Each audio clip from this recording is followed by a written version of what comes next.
Blood filled Ethan's mouth as he sucked venom from the dying girl's leg. His lips went numb, his vision blurred. But he didn't stop. Couldn't stop. Maya was 17 years old and fading fast, her skin turning gray, her breath coming in shallow gasps, twin fang marks weeping poison into her bloodstream. 3 miles from help, no cell signal, no one coming.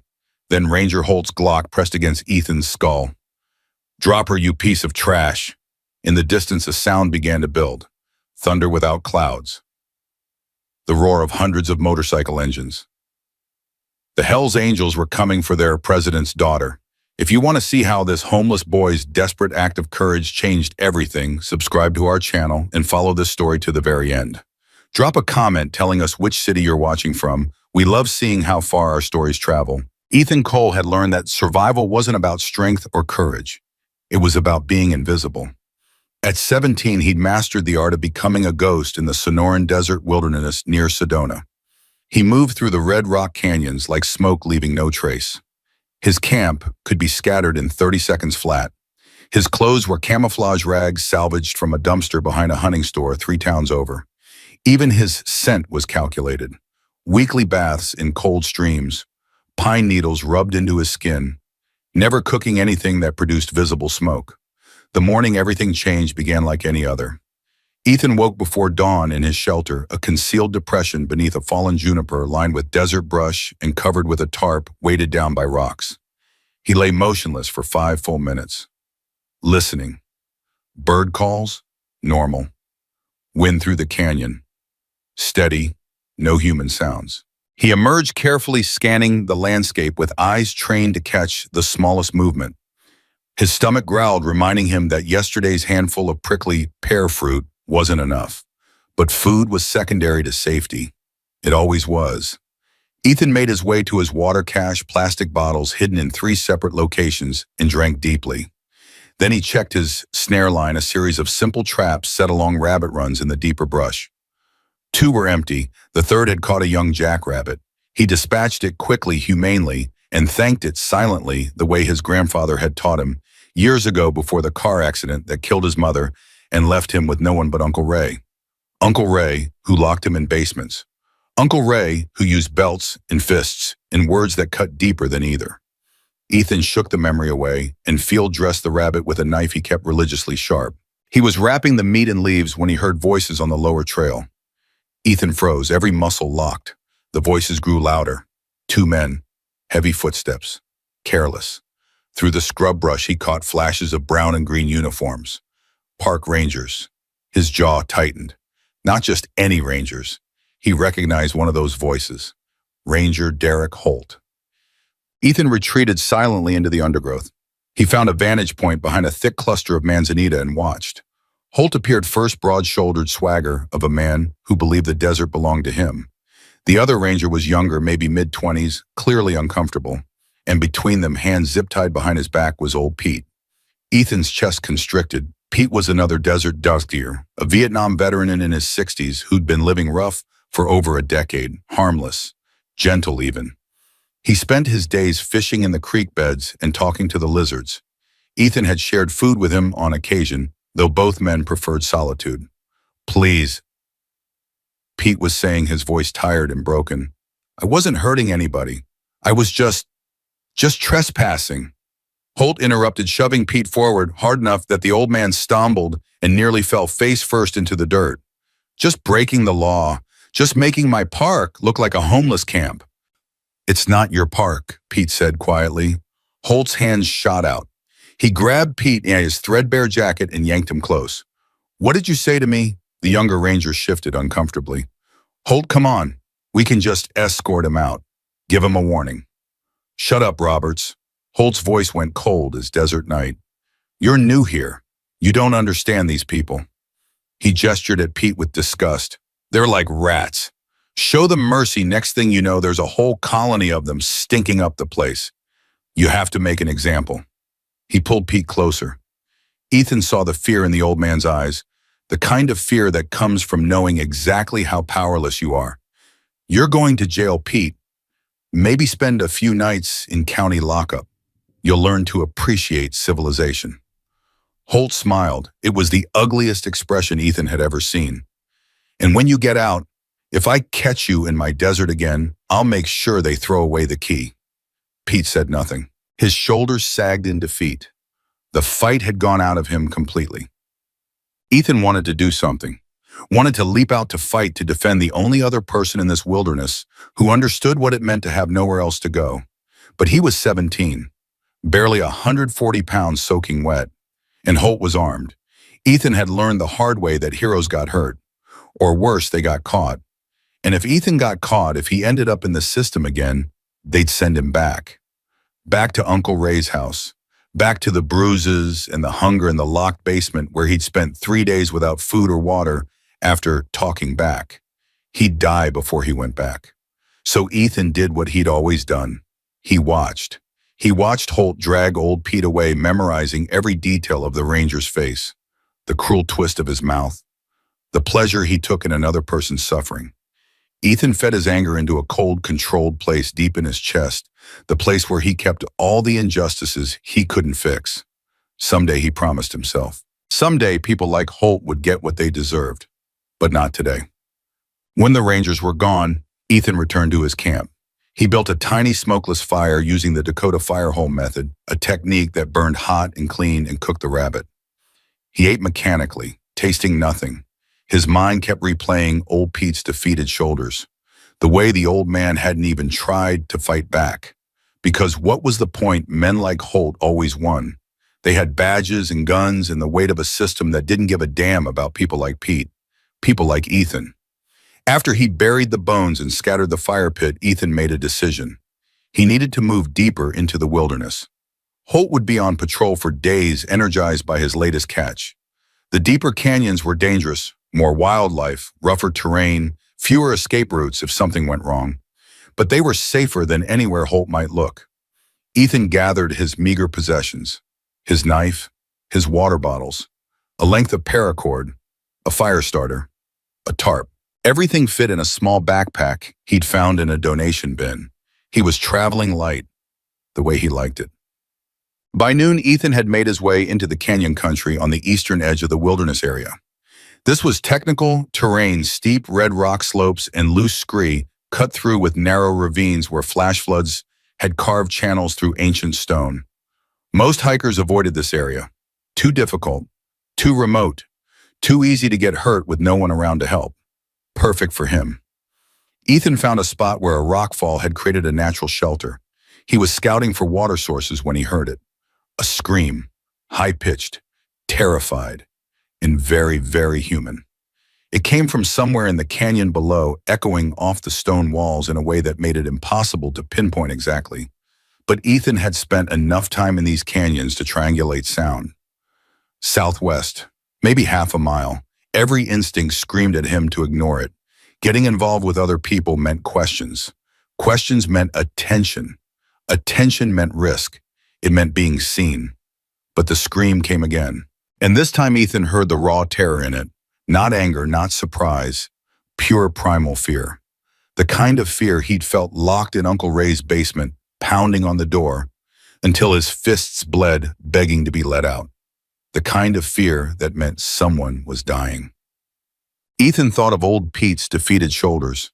He thought of all the times he'd been the one screaming and nobody had come. His mother's voice echoed in his memory, something she'd said before the accident when she'd still been alive to say anything at all. "Ethan, baby, you help people when they need it. That's what makes us human." He was running before he made the conscious decision. His feet pounded against red rock. His breath came hard as he navigated the treacherous slope. That twisted ankle from last week protested every step, but he pushed through the pain. The scream had stopped, but Ethan knew where to go now. He scrambled down a rocky draw using roots and rocks for handholds, moving with desperate speed. He burst through a screen of scrub oak and into a small clearing at the bottom of a narrow canyon, and stopped dead.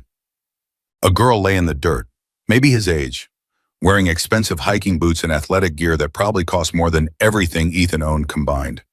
Her blonde hair was matted with sweat and dust. She was writhing, one hand clutching her calf, the other scrabbling uselessly at the ground. 3 feet away, coiling back into a defensive posture, was a western diamondback rattlesnake. Thick-bodied, easily 4 feet long, its rattle was a continuous angry buzz that made Ethan's blood run cold. He took in the scene in an instant. The disturbed rocks where she'd probably stepped too close without looking. The 2 dark puncture wounds on her calf already surrounded by spreading redness and swelling. The way her lips were turning blue. The snake still agitated, ready to strike again if threatened. The girl's eyes found his. Wide with panic and pain, she tried to speak, but only a choked gasp came out. Help, please. Ethan didn't hesitate. He grabbed a sturdy branch from the ground and moved forward in a smooth, controlled motion. The snake tracked him, rattle intensifying. When it struck, Ethan was ready. He caught it just behind the head with the branch pinning it to the ground with all his weight. With his other hand, he drew his knife. One clean motion. The snake's head separated from its body. The body continued to writhe. Ethan kicked it away and turned to the girl. Her eyes were rolling back. Shock was setting in fast. Hey! Ethan dropped to his knees beside her, his hands hovering over her leg. Hey, stay with me. What's your name? Maya. She managed her voice weak as a whisper. It hurts. Oh God, it hurts so much. I know it does. Stay with me, Maya. Ethan's mind was racing. They were in a dead zone, no cell signal, miles from the nearest trail, at least 3 hours from the ranger station, even if he ran the whole way. And this girl didn't have 3 hours. The venom was already working. Her leg was swelling visibly, the skin around the bite turning dark purple and black. He'd read about this neurotoxins and hemotoxins attacking her nervous system and destroying her blood cells simultaneously. If he didn't do something, she'd go into shock. Her respiratory system would fail. She'd die right here in this canyon, and no one would even know. Ethan looked at her face. She was crying now, tears cutting tracks through the dust on her cheeks. She was someone's daughter, someone who probably had a family looking for her, a life waiting for her, people who loved her. She was everything Ethan wasn't clean, cared for, wanted. And she was going to die unless he did something incredibly stupid and dangerous. Listen to me, Ethan said, gripping her shoulder. Listen, I'm going to help you, but you need to stay conscious. Can you do that? Can you stay awake for me? Maya nodded weakly. What's your name? Ethan. Ethan. She repeated it like a prayer. Please, I don't want to die out here. Please. You're not going to die. I won't let you. The words came out before he could stop them. A promise he had no right to make. But looking into her terrified eyes, Ethan realized he meant it. He'd rather die himself than watch this girl take her last breath. Ethan pulled out his knife and held it over his fire starter. The survival book said not to do what he was about to do. The wilderness medicine guides, the first aid manuals, they all said suction didn't work, that it could cause infection, that it might make things worse. But those books assumed you could get to a hospital in time. They assumed anti-venom and IV fluids in trained medical staff. Out here, Ethan had none of that. All he had was his knife, his mouth, and his willingness to risk his own life for a stranger. He heated the blade until it glowed faintly. Let it cool just enough to touch. This is going to hurt, he warned, a lot, but I need you to stay still. Maya's eyes went wide. What are you? Trust me. 2 words, everything riding on them. Maya stared at him for a long moment. This dirty, ragged boy who'd appeared out of nowhere, who'd killed a rattlesnake with his bare hands, who was now asking her to trust him with her life. She nodded. Okay, I trust you. Ethan made 2 small, shallow cuts across the puncture wounds. Maya screamed, her back arched off the ground, her hands clawing at the dirt. I'm sorry, Ethan's voice broke. I'm so sorry. He bent down, put his mouth over the wound, and began to suck. The taste was immediate and terrible. Blood and something else, something bitter and wrong that made his tongue go numb almost instantly. He sucked hard, drawing as much fluid as he could, then turned his head and spat. Again. His lips were tingling now, going numb. His gums ached. He knew he was absorbing some of the venom through the mucous membranes in his mouth. Knew that if he had any cuts or sores, he could poison himself. But he kept going. Suck, spit, suck, spit. After 30 seconds that felt like 30 years, Ethan had to stop. His whole mouth was numb. His vision was starting to blur at the edges. He'd taken on too much. He sat back, gasping and spat repeatedly, trying to clear his mouth of every trace of venom. "Am I going to die?" Maya whispered. Ethan looked at her leg. The swelling had slowed, but not stopped. He'd removed some of the venom, maybe 20% if he was lucky. It wasn't enough, but it might buy her time. "Not if I can help it," he said. He tore a strip from his shirt and tied it around her leg above the bite, not tight enough to cut off circulation completely, but enough to slow the spread of venom to her core. Then he looked around the canyon, calculating. They needed to get to higher ground, to the main trail where cell service might be possible. That meant climbing out of this ravine. "Can you walk?" he asked.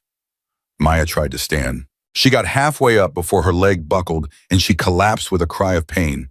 "I can't, Ethan, I can't. My leg won't." "Okay, okay." Ethan pulled her arm over his shoulder, tried to support her weight. She was taller than him, heavier, and his ankle was already screaming. They made it 5 feet before Maya's leg gave out completely. Ethan lowered her back to the ground. His mind worked frantically. The venom was spreading. Her symptoms were getting worse by the minute. Her breathing was becoming labored. Her skin clammy. They were running out of time. There was only one option. "I'm going to carry you," Ethan said. "You can't." Maya's protest was cut off by a wave of pain. "I'm too heavy. And your ankle, I saw you limping. I don't have a choice." Ethan positioned himself. With a grunt of effort that came from somewhere deeper than muscle, he lifted her into a fireman's carry across his shoulders. The world tilted dangerously. Maya was at least 130 pounds, maybe more, and Ethan was already exhausted, his body running on nothing but adrenaline and desperation. His ankle screamed in protest, a sharp stabbing pain that made him gasp, but he started walking anyway. The first 100 yards were the worst. Every step felt like someone driving a spike through his ankle. His shoulders burned under Maya's weight. Sweat poured into his eyes, stinging and blinding. The rocky terrain that he'd navigated so easily on the way down became a nightmare obstacle course. "Put me down," Maya mumbled against his back. "Ethan, please. You're going to hurt yourself." "Not happening." "But save your breath. You need it." He kept moving, one foot in front of the other. That's all it was. One step, then another, then another. Don't think about the pain. Don't think about the distance. Don't think about what happens if you fall. Just keep moving.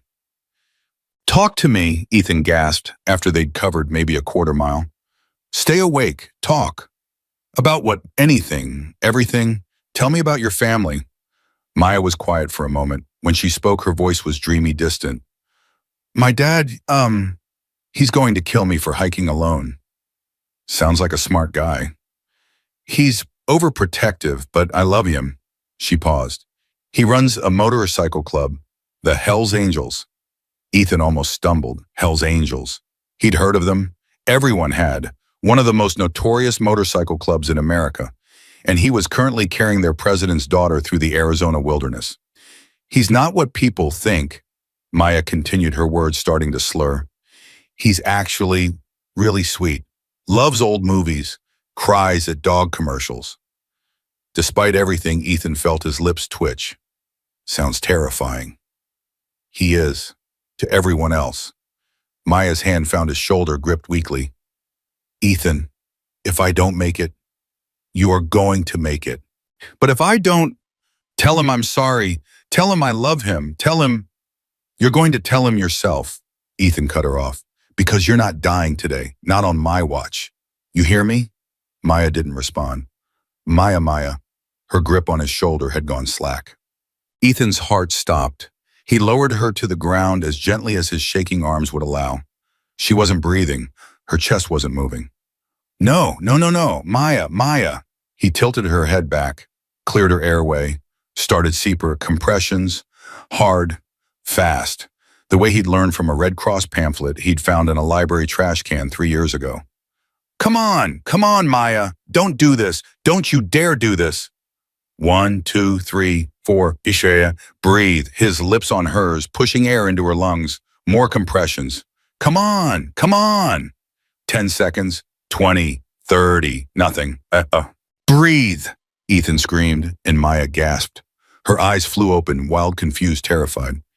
Ethan, you're okay, I've got you. He was crying, he realized, tears streaming down his face, mixing with the sweat and dirt. He didn't care. She was alive. She was still alive. Don't ever do that again, he whispered. You hear me? Don't you ever stop breathing on me again. Maya's hand found his, squeezed weakly. Promise. Ethan lifted her again. His body was done, every muscle screaming. His ankle was just a source of constant grinding agony now.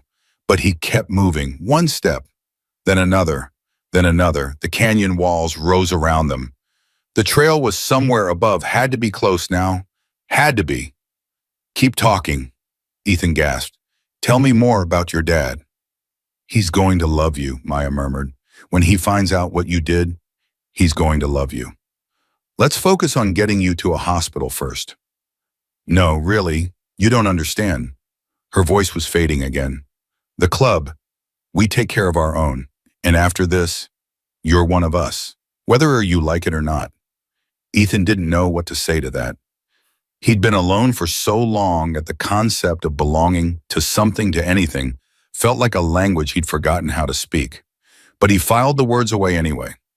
Let them give him strength for the next step, and the next, and the next. The trees finally opened up. Ethan stumbled onto the ranger trail, gravel crunching under his feet, and nearly collapsed with relief. He looked left, then right. The trail was empty in both directions. Of course it was. They were miles from the popular hiking areas. But at least there might be cell service up here. At least there might be the sound of a truck engine reached his ears. Ethan's heart soared. He turned toward the sound, saw a green Park Service vehicle rounding the bend, maybe 50 yards away, and felt something he hadn't allowed himself to feel in years. Hope. He staggered toward the truck, waving his free arm frantically. Hey, stop, we need help. The truck's brakes screeched. The door flew open, and Ranger Derek Holt stepped out, his hand already on his service weapon. Ethan's hope turned to ice in his veins. Holt's eyes traveled from Ethan to the unconscious girl across his shoulders. His face twisted into an expression of disgust and suspicion and something else, something that looked almost like satisfaction. Well, Holt said slowly. What do we have here? Ethan's mind was screaming at him to run, to drop into the brush, to disappear the way he'd always disappeared. But he couldn't run, not with Maya dying in his arms. She's been bitten, Ethan said, forcing the words out in a rush. Rattlesnake, western diamondback, maybe 45 minutes ago. She's going into shock. She needs a hospital now. Holt's hand moved to his pistol, thumb releasing the safety strap. Put her down. What? No, we don't have time. I said put her down right now, boy. Holt drew his weapon, aimed it at Ethan's chest. Step away from the girl, hands where I can see them. Mim. Ethan stood frozen, his mind refusing to process what was happening. This couldn't be real. Holt could see Maya was injured, could see the swelling in her leg, the blue tinge to her lips, the way her breathing had become shallow gasps. He could see she needed help. Why was he? Are you deaf? Holt advanced, gun-steady voice filled with contempt. I know what this looks like. I know what you homeless freaks do. You saw a pretty girl hiking alone and thought you'd have some fun, didn't you? Understanding crashed over Ethan like a bucket of ice water. Holt didn't see someone saving a life. He saw a dirty homeless boy holding an unconscious girl. He saw what he wanted to see. No, Ethan said, keeping his voice as steady as he could manage. No, that's not what happened. There was a snake. I killed it. I cut the wound. I sucked out some of the venom. I carried her for miles. She's dying. Please, please. You have to help her. You cut her. Holt's eyes went wide. You expect me to believe you cut this girl to help her? Look at her leg. You can see the bite marks, the swelling. What I see, Holt said, voice dripping with disgust, is a vagrant who assaulted a young woman and is now making up stories. He gestured with the gun. Last chance. Put her down and get on your knees, hands behind your head. Ethan looked at Maya. Her breathing was worse now, each breath a struggled gasp. Her lips had gone from blue to purple. She was dying. Right here. Right now. She was dying and this monster was wasting precious time. Please, Ethan said, and he hated how his voice broke. Please, I'm begging you. Look at her. She needs help. We can sort this all out later, but right now she needs a hospital or she's gonna die. Should have thought of that before you attacked her. Holt pulled a radio from his belt. Roberts, this is Holt. I need backup at mile marker 42 on the East Ridge Trail. I've got a homeless suspect in custody and a female victim who appears to have been assaulted. Call for an ambulance, but don't rush. She's not going anywhere. Don't rush. Something inside Ethan snapped. She has minutes, he said, maybe less. Shut up. Holt stepped closer, gun aimed at Ethan's head now. Down on your knees. Yeah. Ethan's mind was racing. Holt wasn't going to help. He was going to waste time cuffing Ethan, processing him like a criminal while Maya died. The ambulance would take at least 30 minutes to get here, probably longer. Maya didn't have 30 minutes. She didn't have 10. Ethan looked down the trail. Holt's truck was right there, keys probably still in the ignition. The main highway was maybe 10 miles away. At highway speeds, they could be at a hospital in 15-20 minutes. But that meant going through Holt. The ranger seemed to read his thoughts. Don't even think about it, boy. His voice was cold. Certain. I will shoot you. You might be fast, but you're not faster than a bullet. She's dying, Ethan said. One last desperate plea. Can't you see that she's dying right in front of you? Then you should have called for help instead of attacking her. Something in Holt's voice, the absolute certainty, the casual cruelty, made Ethan realize the truth. Holt didn't care if Maya lived or died. All he cared about was being right, about punishing the homeless kid who dared to exist in his desert. Old Pete's defeated shoulders flashed through Ethan's mind, the way Holt had smiled when he promised to make an example. Not this time. Ethan made his decision in the space between heartbeats. He shifted his weight, adjusting Maya across his shoulders. I'm sorry, he said quietly. He wasn't sure if he was apologizing to Maya for what he was about to do, or to himself for what he was about to become. Then he charged her. Holt's eyes went wide. He squeezed the trigger, but Ethan had already committed his exhausted body, finding one last burst of speed fueled by pure desperation. The gun roared, deafening. Ethan felt the bullet pass so close to his ear that he heard the crack of displaced air. Then he hit Holt like a linebacker. His shoulder drove into the ranger's midsection. They went down in a tangle of limbs. Ethan felt Holt's gun hand coming around, tried to twist away, but his ruined ankle betrayed him. He fell awkwardly. Holt rolled on top of him, raising the gun. Ethan grabbed a handful of gravel and dirt and flung it into Holt's face. The ranger recoiled, blinded. Ethan brought his knee up hard into Holt's groin. Holt made a sound like all the air leaving a balloon and collapsed sideways. Ethan scrambled to his feet, his vision swimming, pain radiating from a dozen points on his body. Maya had rolled off his shoulders during the fight. She lay motionless in the dirt, her breathing so shallow it was barely visible. No time. No time. Ethan scooped her up again, ignoring the way his body screamed in protest, and ran for the truck. Behind him, Holt was gasping, trying to recover, reaching for his gun. Ethan yanked open the truck door and weighed Maya across the bench seat as gently as his shaking arms would allow. The keys were in the ignition. Thank God. He climbed in, turned the key. The engine roared to life. Holt was on his feet now, gun raised. Stop right now. Right now or I will. Ethan slammed the truck into drive, floored the accelerator. The rear tires spun on gravel, caught. The truck lurched forward.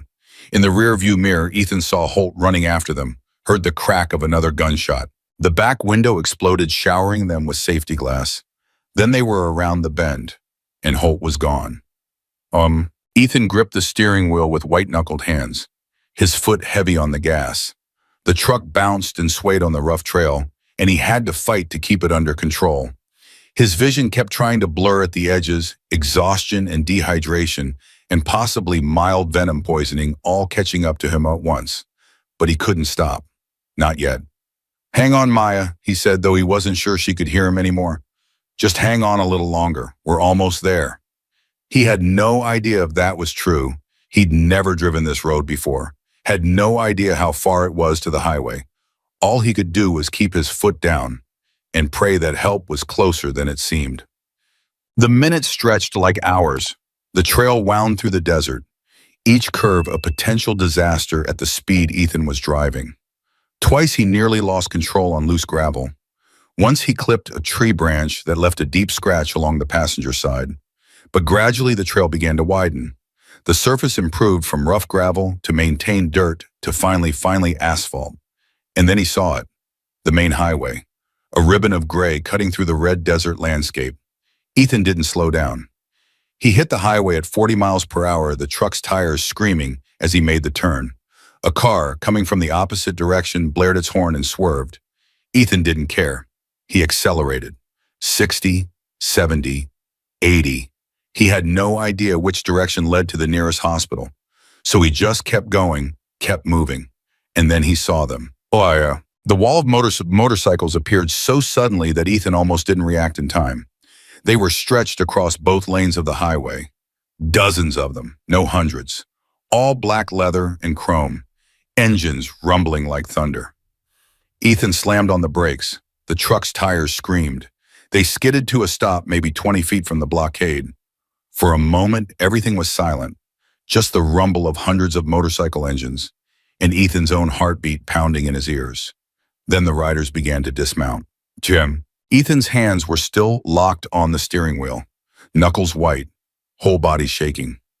Through the windshield, he watched as the wall of bikers parted, and one man walked forward. He was big, maybe 6'3", heavily muscled, wearing a leather vest with patches that Ethan couldn't quite make out from this distance. His face was weathered, hard, his eyes hidden behind dark sunglasses. As he approached the stolen Ranger truck, every biker's attention was locked on him, waiting for his signal. The man reached the driver's side door, his hand went to his belt, and Ethan saw the pistol. Saw the way his fingers rested on it casually, the way someone might rest their hand on a familiar tool. Step out of the vehicle. The man's voice was deep, controlled, but with an edge of barely restrained violence beneath it. Slowly, hands where I can see them. Ethan's door was damaged from when he'd clipped that tree branch. He had to shoulder it hard to get it open. When he stepped out, his ruined ankle nearly gave way immediately. He caught himself on the doorframe, gasping. The biker's eyes, still hidden behind those dark glasses, tracked the movement. Where is she? Who? Ethan's voice came out as a croak. His throat was desert dry. Don't play games with me, kid. The man took a step closer, and now Ethan could see his reflection in those sunglasses. A dirty, bleeding, exhausted boy who looked more like a corpse than a person. We've been tracking her phone for the last 2 hours. Signal's been moving with this truck for the last 20 minutes. The man's voice dropped. Dangerous, deadly. Where is she? Tire. Understanding crashed over Ethan. The phone. Maya must have had her phone on her the whole time, and these people, whoever they were, had been tracking it, looking for her, looking for their president's daughter. She's in the truck, Ethan said. Passenger side. The man moved faster than someone his size should have been able to. He was at the passenger door in 3 strides, yanking it open. And when he saw Maya lying across the bench seat unconscious, barely breathing, her legs swollen and discolored, he went absolutely still. Sigh. The word was barely a whisper, but it carried more emotion than a scream. The man's hands were shaking as he reached for her, then pulled back, afraid to touch her. Baby girl, baby, can you hear me? Dan. Ethan suddenly understood exactly who this man was. The president, the father, Victor Venom King. 2 more bikers appeared at Victor's shoulders. One of them, a lean man with a scarred face, pulled out a phone. I'm calling it in. We need a... He stopped, his eyes fixed on Maya's leg, on the swollen, discolored flesh, on the crude bandage, on the cuts Ethan had made. Jesus Christ, the scarred man breathed. What happened to her? Wisdom. Rattlesnake, Ethan said. He had to lean against the truck to stay upright. Everything was starting to go gray at the edges. Diamondback, big one, bit her maybe an hour ago. I tried to extract the venom. You tried to what? The scarred man turned on Ethan, his face twisted with fury. You cut her. You cut my president's daughter. I didn't have a choice. Ethan's voice cracked. We were miles from help. No cell service. She was going into shock. I didn't know what else to do. Razor, Victor's voice cut through the confrontation like a knife. Call the ambulance. Now.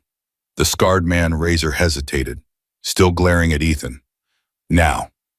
Razor pulled out his phone, started dialing. Victor carefully, gently lifted Maya from the truck.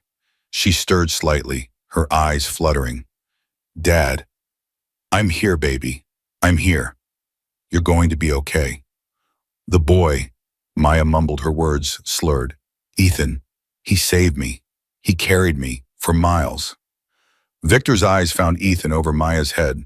For the first time since he'd arrived, he removed his sunglasses, and Ethan saw his eyes, dark brown, filled with a complex mix of emotions that Ethan couldn't begin to understand. Gratitude, fear, and something else, something that looked almost like recognition. Tell me what happened, Victor said quietly. All of it. So Ethan did. He talked while Victor held his daughter, while other bikers formed a protective circle around them, while someone produced a blanket to keep Maya warm, while someone else brought water that Ethan drank so fast he nearly choked. He told them about finding her in the canyon, about the snake, about the desperate decision to try extraction. He told them about carrying her, about reaching the trail, about... The roar of another engine interrupted him.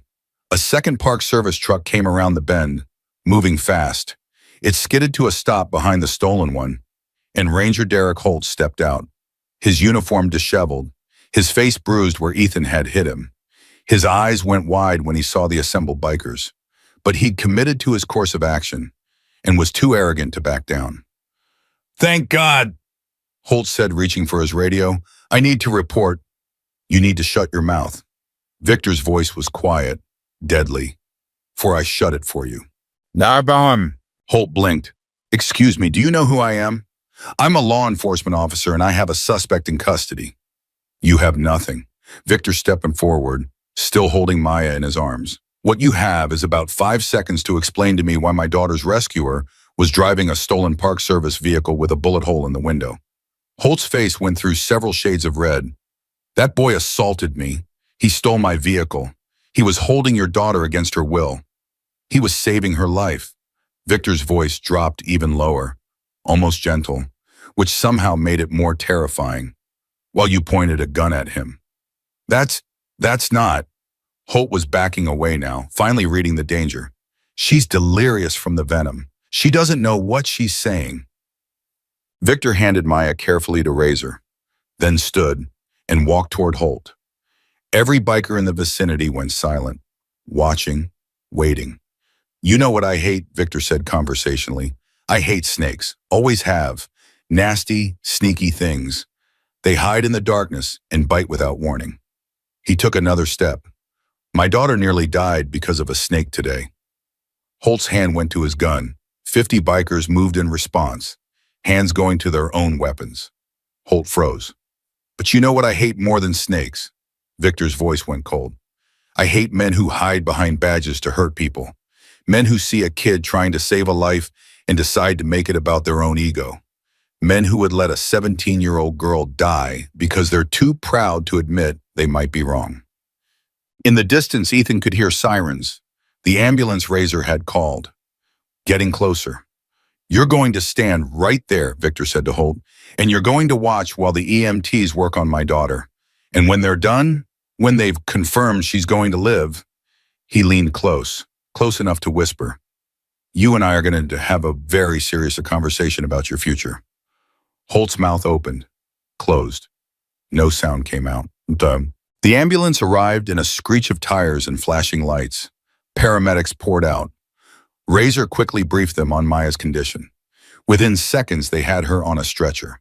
IV in her arm, oxygen on her face. Rattlesnake bite, one of the paramedics said, examining her leg. Significant envenomation, but someone did field extraction. He looked up, scanning the crowd. Who administered first aid? Ethan raised his hand, weakly. The paramedic's eyes widened when he saw Ethan's condition. The blood on his face, the way he could barely stand, the massive swelling in his ankle. You did this. You cut the wound and performed suction. Yes. That's not recommended procedure. I know. Ethan's voice was fading. We were 3 hours from help. She was dying. I didn't know what else to do. So, the paramedic was quiet for a moment. Then he nodded slowly. You might have saved her life. That venom load should have killed her by now. The extraction probably bought her enough time. He turned to his partner. Get another stretcher. This kid needs medical attention too. I'm fine, Ethan protested, even as his vision started to gray at the edges. You have venom in your system, the paramedic said. I can see it in your eyes, your lips. You need to be monitored. He grabbed Ethan's arm to steady him. When did you last eat? Yesterday. Maybe the day before. Great. Malnutrition, dehydration, secondary envenomation. The paramedic touched the cut on Ethan's forehead. And a head injury. You're a mess, kid. Get on the stretcher. Ethan wanted to argue, but his body had reached its limit. The moment the paramedics lowered the stretcher, his legs gave out. He collapsed onto it. The world started swimming in and out of focus. He was vaguely aware of being loaded into the ambulance, of Victor's face appearing above him. We're going to follow you to the hospital, Victor said. When you wake up, you and I are going to talk. Holt? Ethan tried to warn him, his voice barely a whisper now. Holt isn't your problem anymore. Victor's eyes hardened. He's mine. That should have been ominous, threatening even, but Ethan found he couldn't care. Maya was safe, that was all that mattered. The ambulance doors closed, and Ethan let himself sink into the darkness. Ethan woke to the sound of machines beeping and the smell of antiseptic burning his nostrils. For one terrible moment, panic seized his entire body. Hospital meant questions. Questions meant social services. Social services meant Uncle Ray. He tried to sit up, tried to rip the IV from his arm, tried to run the way he'd always run when danger closed in. But his body wouldn't cooperate. Every muscle screamed in protest. His ankle throbbed with a deep grinding pain that made his vision blur. And then a hand pressed firmly against his chest. Easy, kid, you're safe. Ethan's eyes flew open. He was in a hospital room, monitors attached to his chest, IV dripping steadily into his arm, and sitting in a chair beside his bed, looking like he'd been there for hours, maybe days, was Victor King, the president of the Hells Angels, Maya's father. Sienna, Ethan croaked, his throat raw as sandpaper. Alive. Victor leaned forward, his elbows on his knees. ICU, but stable. They gave her anti-venom fluids, the works. Doctors say she'll make a full recovery. He paused, his dark eyes fixed on Ethan's face. Thanks to you. Ethan processed this. Relief flooded through him so hard and fast that tears pricked at his eyes. He blinked them back. Crying was weakness. Weakness got you hurt. How long have I been out? About 12 hours. You had secondary venom exposure, severe dehydration, exhaustion, a mild concussion from when Holt hit you. Victor's jaw tightened at the ranger's name, and a fractured ankle that you somehow walked 3 miles on while carrying a 130-pound girl. He shook his head slowly. Doctors said they've never seen anything like it. Said your body should have shut down long before you reached that trail. Ethan didn't respond. He was too busy scanning the room, looking for exits, looking for his clothes, looking for anything that might help him disappear before the inevitable question started, before they called the people who would send him back. Relax. Victor's voice cut through Ethan's racing thoughts. No one's called social services. No one's called the cops. A ghost of a smile crossed his weathered face. Well, not the regular cops anyway. We had a different kind of law enforcement discussion with Ranger Holt. Ethan's eyes snapped to Victor's face. What did you do to him? Nothing illegal, if that's what you're worried about. Victor stood, walked to the window, looked out at something Ethan couldn't see. But let's just say Miller won't be wearing that badge anymore. We have lawyers, good ones. They're very interested in a ranger who pulled a gun on a minor providing medical assistance, who fired shots at a vehicle containing an injured girl, who obstructed rescue efforts and damn near got my daughter killed. He turned back to face Ethan. Holt's going to be lucky if he avoids prison himself. Ethan absorbed this. It didn't feel real. None of it felt real. Men like Holt always won. They had badges and guns and a system that protected them. Men like Ethan always lost. That was just how the world worked. Why are you still here? Ethan asked. His voice came out harder than he intended, more suspicious. Because I owe you a debt, Victor said simply. You saved my daughter's life. You risked your own life multiple times for someone you didn't even know. In my world, that means something. I don't want anything. The words came out fast, defensive. Yeah, Victor nodded slowly. I figured you'd say that. He pulled the chair closer to Ethan's bed and sat back down. His movements were deliberate, patient, like a man who had all the time in the world. Maya told me some things while we were waiting for you to wake up, about what you said while you were carrying her, about your mom being dead, about living in the forest. Ethan's jaw clenched so hard his teeth ached. I'm not going back. Back where? Wherever social services wants to send me. Foster care. My uncle's house. His hands fisted in the hospital sheets. Doesn't matter. I'm 17. I can take care of myself. In the desert, Victor's eyebrow rose. Living on rabbits and cactus fruit. Kid, you were starving when they brought you in. Another month out there, and you'd have been too weak to hunt. What then? I would have figured something out. Stubborn. Victor shook his head, but there was something in his eyes that looked almost like respect. Maya gets that from me too. Can't tell her anything either. He reached into his jacket pocket and pulled out his phone, tapped the screen a few times, then turned it around to show Ethan a photo. It was a small apartment, simple but clean, a bed with actual sheets, a kitchenette, windows that let in natural light. This is above our garage at the clubhouse, Victor said. It's empty, been empty for 2 years since our last prospect moved out. He set the phone on Ethan's bedside table. It's yours, if you want it. Ethan stared at the photo, his brain struggling to process the words. No rent, Victor continued. No strings. You want to come and go, fine. You want to be left alone, we'll leave you alone. But you'd have a roof over your head, food in your stomach, a door you can lock from the inside. Ethan's throat tightened.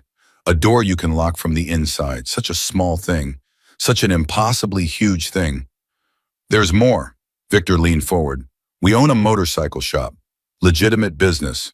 We could use someone who knows how to work with their hands, someone who understands engines. I don't know anything about motorcycles. You can learn, that's what apprenticeships are for. Victor paused. It's real work, real pay. You'd have to get your GED first, finish your education. That's non-negotiable.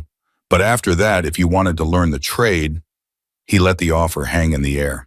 Ethan couldn't speak, couldn't move, couldn't do anything but stare at this man who was offering him everything he'd stopped letting himself dream about years ago.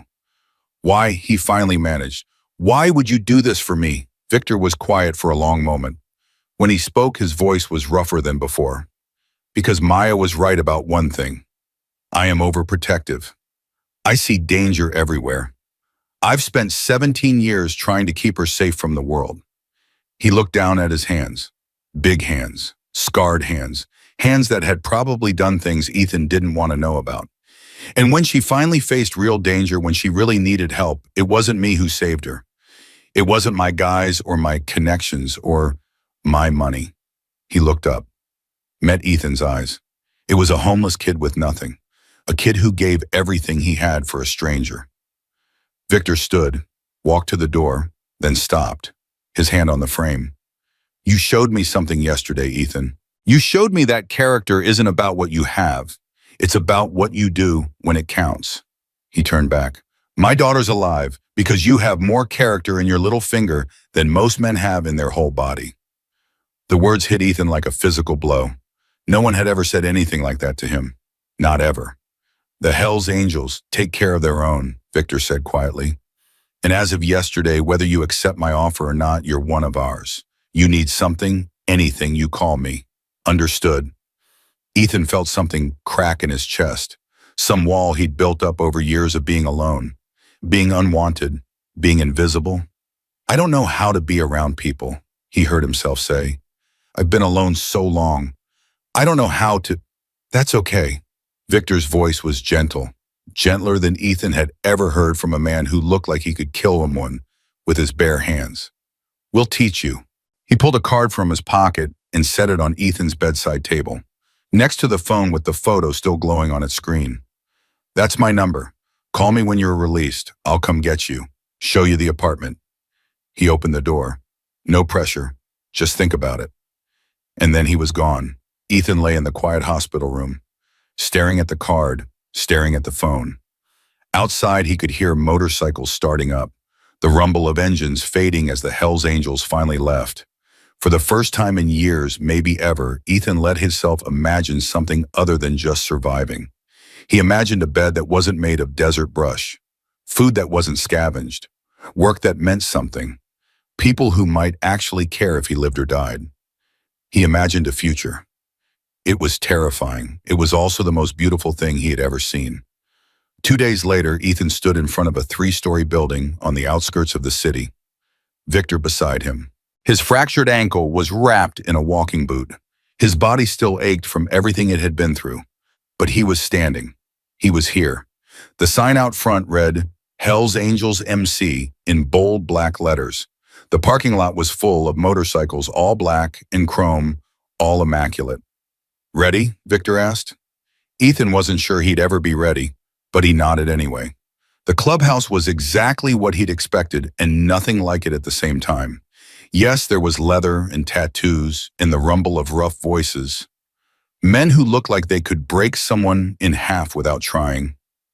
Women who looked like they'd seen things that would make most people run screaming. But there was also laughter. The smell of someone cooking burgers on a grill. Kids, actual children running around while their fathers watched a football game on a massive TV.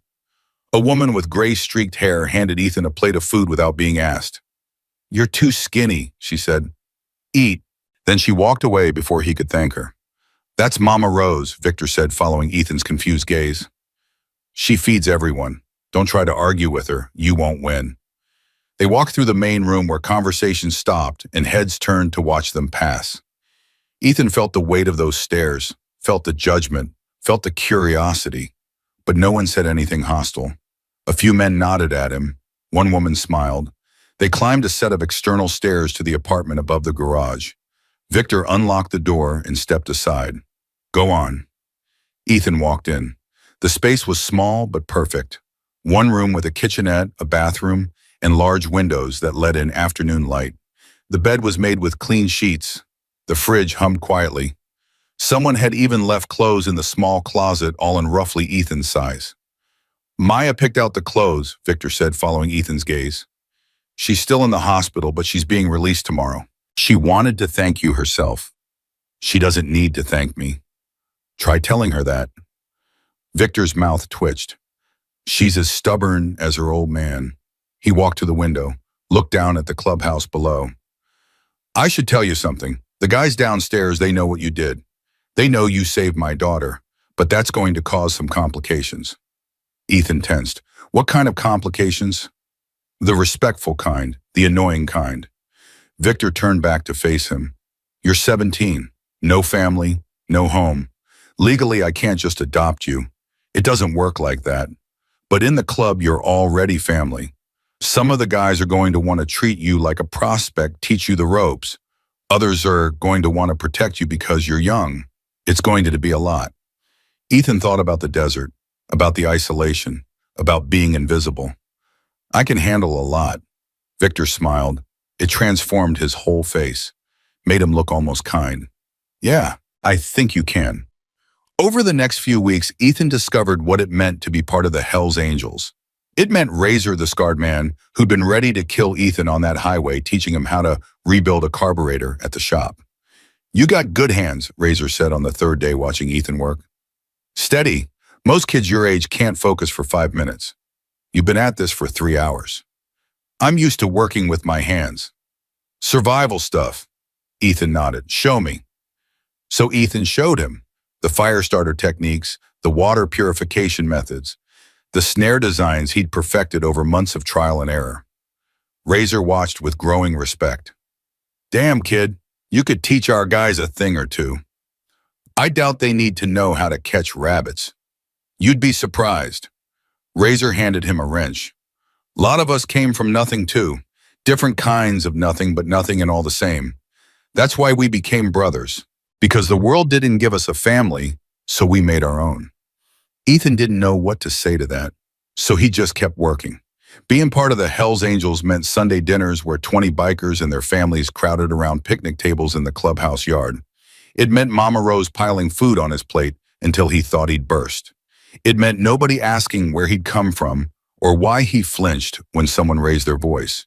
It meant nobody looking at him like he was trash, like he was less than human, like he didn't deserve to exist. It meant belonging, and that was the hardest thing to get used to. Maya was released from the hospital a week after Ethan moved into the apartment. She came to visit him 3 days later. He heard the knock on his door and opened it to find her standing there thinner than before, still healing, using a cane to keep weight off her injured leg. But alive, vibrant, smiling at him like he was the best thing she'd ever seen. "Hi." "Hi." They stood there for an awkward moment, neither knowing what to say. Then Maya laughed. "Can I come in? I brought tea. Dad said you've been living on coffee and protein bars, which is frankly insulting to Mama Rose's cooking." Ethan stepped aside, let her in, watched as she moved around his small space like she belonged there, setting up an electric kettle she'd brought, arranging cups on his tiny counter. "You don't have to do this," he said. "Do what? Thank me. Visit me. Whatever this is." He gestured vaguely. "You don't owe me anything." Maya stopped, turned to face him, her blue eyes serious. "Ethan, you carried me for 3 miles on a broken ankle. You sucked venom out of my leg with your own mouth. You attacked an armed ranger and stole his truck to get me to help." She took a step closer. "My dad told me what the doctor said, that I should have died. That the only reason I'm standing here right now is because some crazy homeless kid decided my life was worth more than his own." Her voice cracked. "So yeah, I'm going to thank you. I'm going to visit you.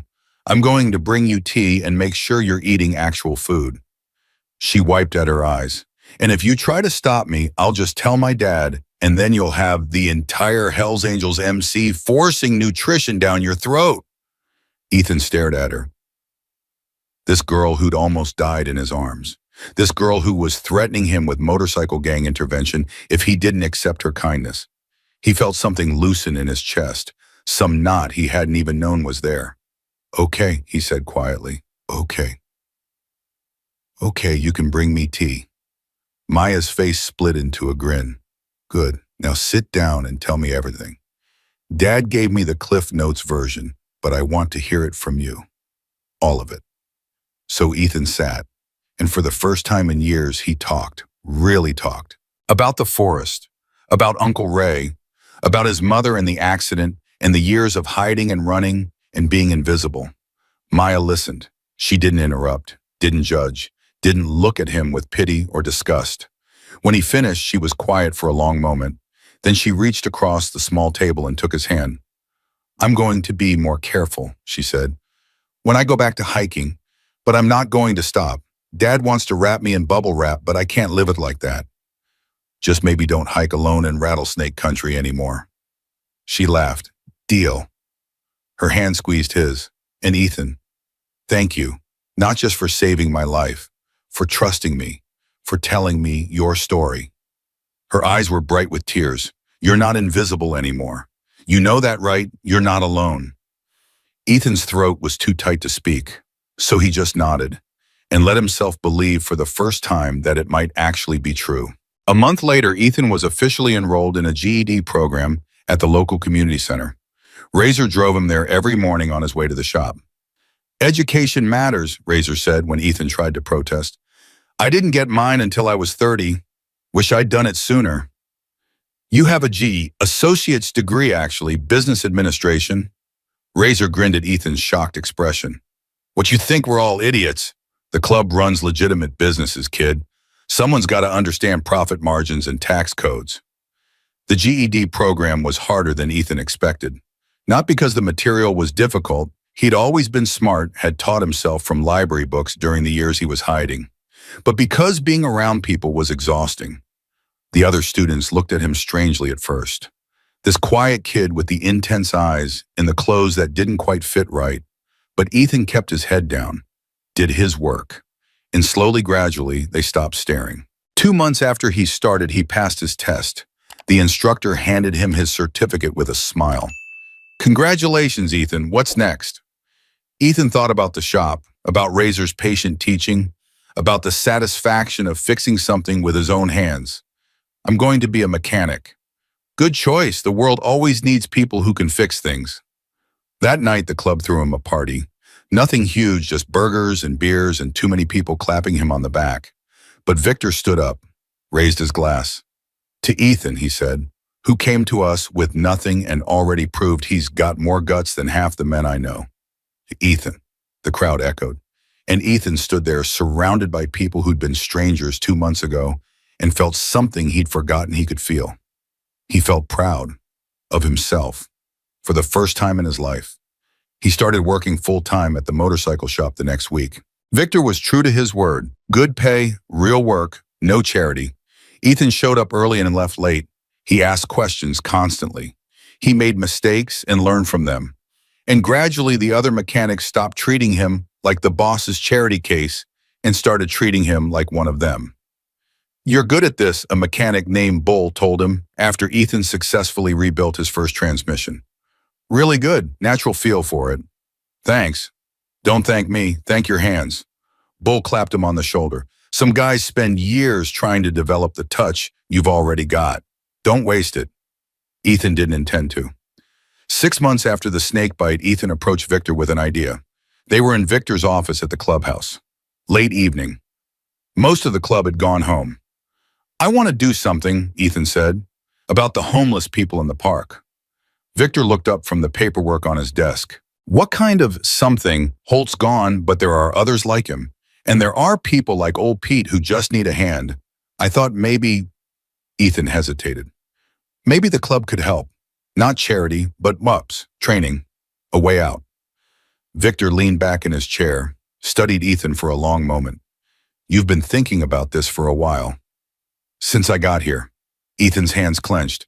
"I got lucky. I found Maya, I found you, but there are people out there right now, people I knew, people who helped me, who are still hiding, still being treated like animals by guys who think a badge makes them eat good."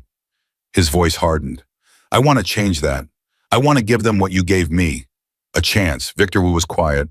Then he smiled. It was the same smile he'd given Ethan in the hospital, the one that transformed his whole face. "You know what, kid, let's talk to the board." The Hells Angels outreach program started small. A few jobs at the shop for people Victor's lawyers vetted. Some donated camping gear for those who refused to come inside.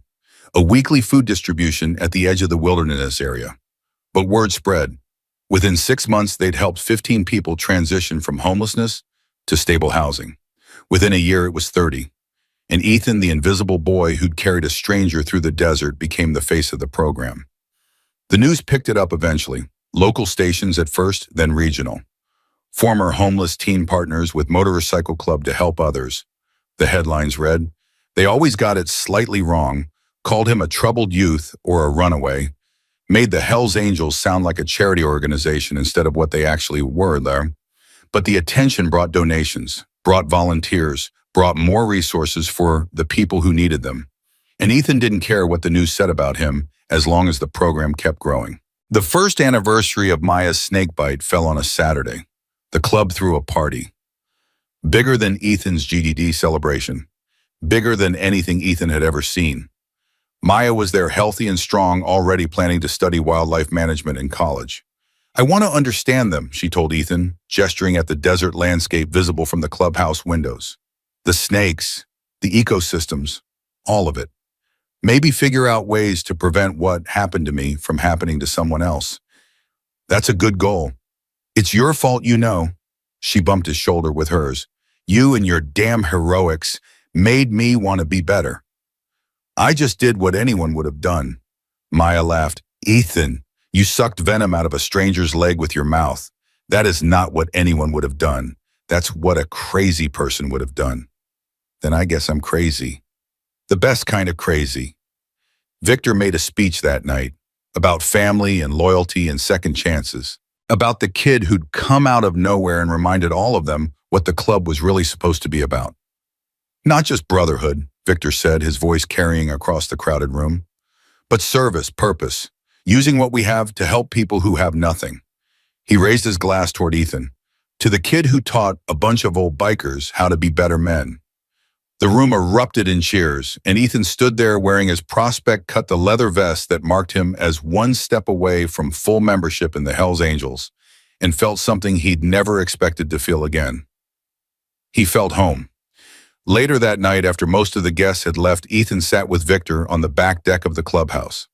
The desert stretched out before them, red rocks glowing orange in the last light of sunset. "Hell of a year," Victor said quietly. "Yeah.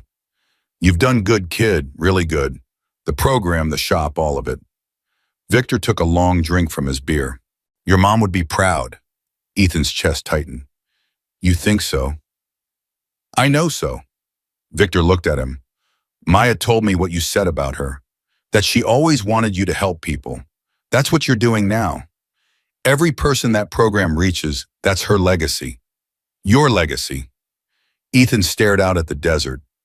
The same desert that had almost killed him. The same desert where he'd found Maya dying in a canyon. The same desert that had brought him here, to this family, to this life. "I learned something that day," Ethan said quietly, "when I found Maya, when I made the choice to help her instead of hiding." "What's that?"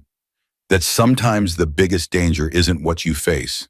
It's what you become if you don't face it." He turned to meet Victor's eyes. "If I'd walked away that day, if I'd stayed hidden, I'd have been safe. But I'd have lost something more important than safety." "What?"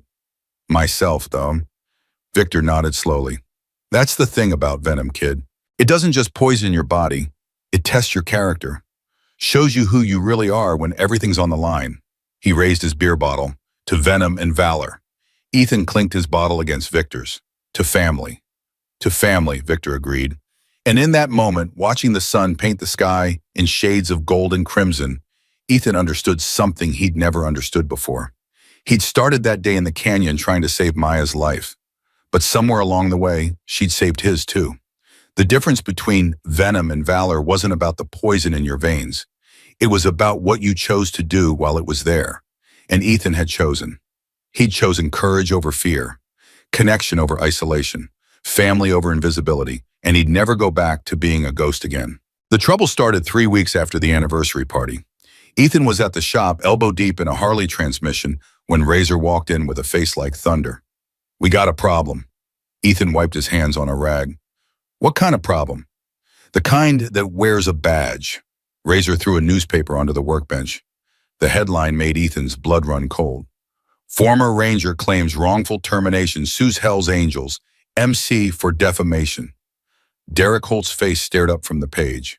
Older, thinner, but with the same cruel twist to his mouth that Ethan remembered from that day on the trail. "He's coming after us," Razor said. "But especially you." Ethan picked up the paper. His hands were steady, but his heart was pounding. The article painted Holt as a victim, a dedicated public servant whose career was destroyed by a violent motorcycle gang and their troubled runaway accomplice. It mentioned Ethan by name. Called him a homeless drifter with a history of violence. Claimed he had attacked Holt unprovoked and stolen his vehicle. Made no mention of Maya, no mention of the snake bite, no mention of the gun Holt had pointed at a 17-year-old boy trying to save a dying girl. "This is lies," Ethan said. "All of it. We know that, but the court of public opinion doesn't care about truth." Razor's jaw tightened. "Holt's lawyer is good. Real good. He's spinning this whole thing as a cover-up by a criminal organization." "What does Victor say?" "Victor's in a meeting with our lawyers right now, but it's not good, kid." Razor hesitated. "They're saying Holt might actually have a case, not because he's right, but because we can't prove everything that happened out there. Maya can testify. She was there. She knows." Maya was unconscious for most of it, and Holt's lawyer is already claiming her testimony is compromised because of her relationship with you and the club. Ethan felt the ground shifting beneath his feet. Everything he'd built over the past year, the program, the way, the family, all of it suddenly fragile, all of it suddenly at risk. "There's something else," Razor said quietly. Ethan looked up. Holt's been talking to reporters, digging into your past. Razor's eyes were heavy with something that looked like pity. He found your uncle. The world stopped. What? Ray Cole lives in Phoenix now. Holt tracked him down and got him to give an interview. Razor pulled out his phone, showed Ethan a video. It went live this morning. Ethan's uncle filled the screen, older than Ethan remembered, fatter, but with the same mean little eyes that had watched while Ethan begged to be let out of the basement. That boy was always troubled. Uncle Ray was saying, his voice dripping with false concern. Violent, unstable. We tried to help him, but he was beyond help. He ran away from a loving home because he couldn't handle discipline. The interviewer nodded sympathetically. And what do you make of the claims that he saved this girl's life? Uncle Ray laughed. It was the same laugh Ethan had heard through the basement door.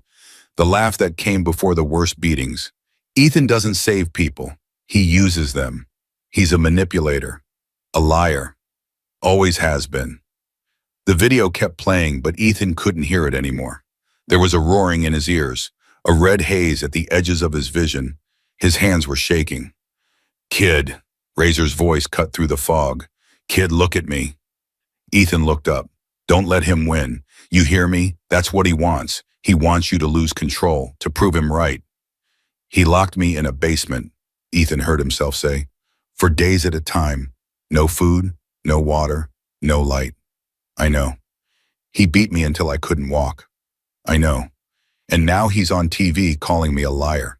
Ethan's voice cracked, calling me violent, like I was the monster. Like I was the one who he couldn't finish, couldn't breathe. The walls were closing in, the basement, the darkness, the sound of his uncle's footsteps on the stairs. Ethan, a different voice, softer. Ethan turned. Maya stood in the doorway of the shop, her face pale, her eyes filled with tears. I saw the video, she said. I'm so sorry. I'm so sorry. She crossed the room in 3 quick strides and wrapped her arms around him. Ethan stood frozen for a moment, then something broke inside him. He buried his face in her shoulder and let himself fall apart. Victor called an emergency meeting that night. The entire club gathered in the main room of the clubhouse. 40 men and women who'd become Ethan's family over the past year. All of them looking at him, all of them waiting. Here's where we stand, Victor said, his voice cutting through the murmurs. Holt's lawsuit is moving forward. His lawyer is pushing for a jury trial. They want maximum publicity. Let them push, Bull growled. We'll bury them. It's not that simple. Victor's jaw tightened. Holt's playing dirty. He's got Ethan's uncle on record calling him a violent runaway. He's got former Park Service colleagues backing up his version of events. And he's got a sympathetic judge who doesn't like motorcycle clubs. What about Maya's testimony? Someone asked. Compromised. She was unconscious during the shooting. She didn't see Ethan carry her out of the canyon. All she can testify to is waking up in the ambulance. The room went quiet. Ethan felt sick. There's one more thing, Victor said. He looked directly at Ethan. Holt's lawyer filed a motion this morning. They're claiming that Ethan was never in any legal danger from his uncle, that he ran away from a stable home because of behavioral problems. That's a lie, Ethan said. We know that, but we need to prove it. Victor's eyes were hard. Is there anyone who can corroborate what happened to you? Anyone who saw what your uncle did? Ethan's mind raced. The neighbors who'd ignored his screams, the teachers who'd believed Uncle Ray's excuses about accidents and clumsiness, the social workers who'd closed their files after one home visit where Uncle Ray had been on his best behavior. No, Ethan said quietly. There's no one. The room went silent again. Heavier this time. Then Mama Rose stood up. There might be someone, she said. Everyone turned to look at her. What do you mean? Victor asked. The boy mentioned someone once when he first came to us. Mama Rose's eyes found Ethan's.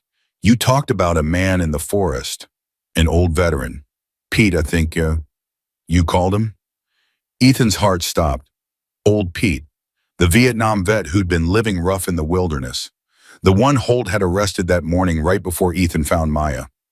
Pete saw what Holt was like, Ethan said slowly. He was there when Holt threatened to destroy him. He heard everything Holt said about homeless people being like rats. Can he testify? Victor asked. I don't know. I don't even know where he is. Holt had him arrested, remember? He could be anywhere by now. Victor turned to Razor. Find him. Razor nodded. On it. And Ethan. Victor's voice softened. We're going to fight this. All of us. Together. You understand? Ethan looked around the room. At Razor, who'd taught him to rebuild engines. At Bull, who'd told him he had natural talent. At Mama Rose, who'd fed him without asking for anything in return. At Maya, who was watching him with fierce determination in her eyes. At Victor, who'd given him a home when he had nothing. I understand, Ethan said. And for the first time since he'd seen Holt's face in that newspaper, he felt something other than fear. He felt fight. Finding old Pete took 2 weeks. 2 weeks of dead ends and false leads and growing desperation as Holt's lawyer continued building their case. 2 weeks of Ethan lying awake at night, staring at the ceiling, wondering if everything he'd built was about to come crashing down. Then Razor walked into the shop with a grin on his scarred face. Got him. Ethan nearly dropped the wrench he was holding. Where homeless hunter in Tucson, been there since Holt had him arrested last year. Charges got dropped, but he had nowhere else to go. Is he okay? Define okay by day. Razor's grin faded. He's alive. But he's been through hell, kid. The arrest, the time in county, the whole thing. It broke something in him. Will he talk to us? Only one way to find out. They drove to Tucson that afternoon. Victor, Razor, Ethan, and Maya, who'd insisted on coming despite Victor's protests. He saved my life, Maya said when her father tried to argue. The least I can do is help save his. In the shelter was a squat brick building on the edge of downtown. Clean but worn. The kind of place that did good work with not enough resources. A tired-looking woman at the front desk pointed them toward the back. Pete's in the garden. He spends most of his time there now. Doesn't talk much, but he's harmless. They found him sitting on a bench surrounded by struggling tomato plants. He looked older than Ethan remembered. Thinner. His beard had gone completely white, and his eyes had a distant quality that made Ethan's chest ache. Pete. The old man looked up. For a moment there was no recognition in his eyes. Then something flickered. Forest boy. Ethan felt tears prick at his eyes. Yeah, Pete, it's me. Pete stared at him for a long moment. Then his weathered face cracked into a smile. Thought they got you too, that ranger, the mean one. His smile faded. He got me, took me to jail, said I was trespassing, said I was a rat. I know, Pete, I saw. You were there. Pete's eyes widened. In the bushes, hiding. I knew someone was there. I felt it. I wanted to help you, Ethan said, his voice thick. I wanted to stop him, but I was scared. You were smart, Pete interrupted. You were surviving. That's what we do, Forest boy. We survive. Ethan knelt down so he was at Pete's eye level. Pete, I need your help. That Ranger Holt, he's trying to destroy me. He's telling lies about what happened in the forest, about who I am. Pete's face darkened. He's a bad man. Bad men don't stop being bad just because they lose their badges. I know. That's why I need you to tell the truth. About what you saw. About what he did to you. Pete was quiet for a long moment. His gnarled hands twisted in his lap. I don't like courtrooms, he said finally. I don't like lawyers. I don't like any of it. I know, Pete. I know. But if you don't help me, Holt wins. And he'll keep hurting people. Keep treating them like they're less than human. Pete looked up, met Ethan's eyes. You really saved that girl, the one they talked about on the news. Yeah. Carried her out of the canyon, sucked the poison from her leg. Yeah, Pete nodded slowly.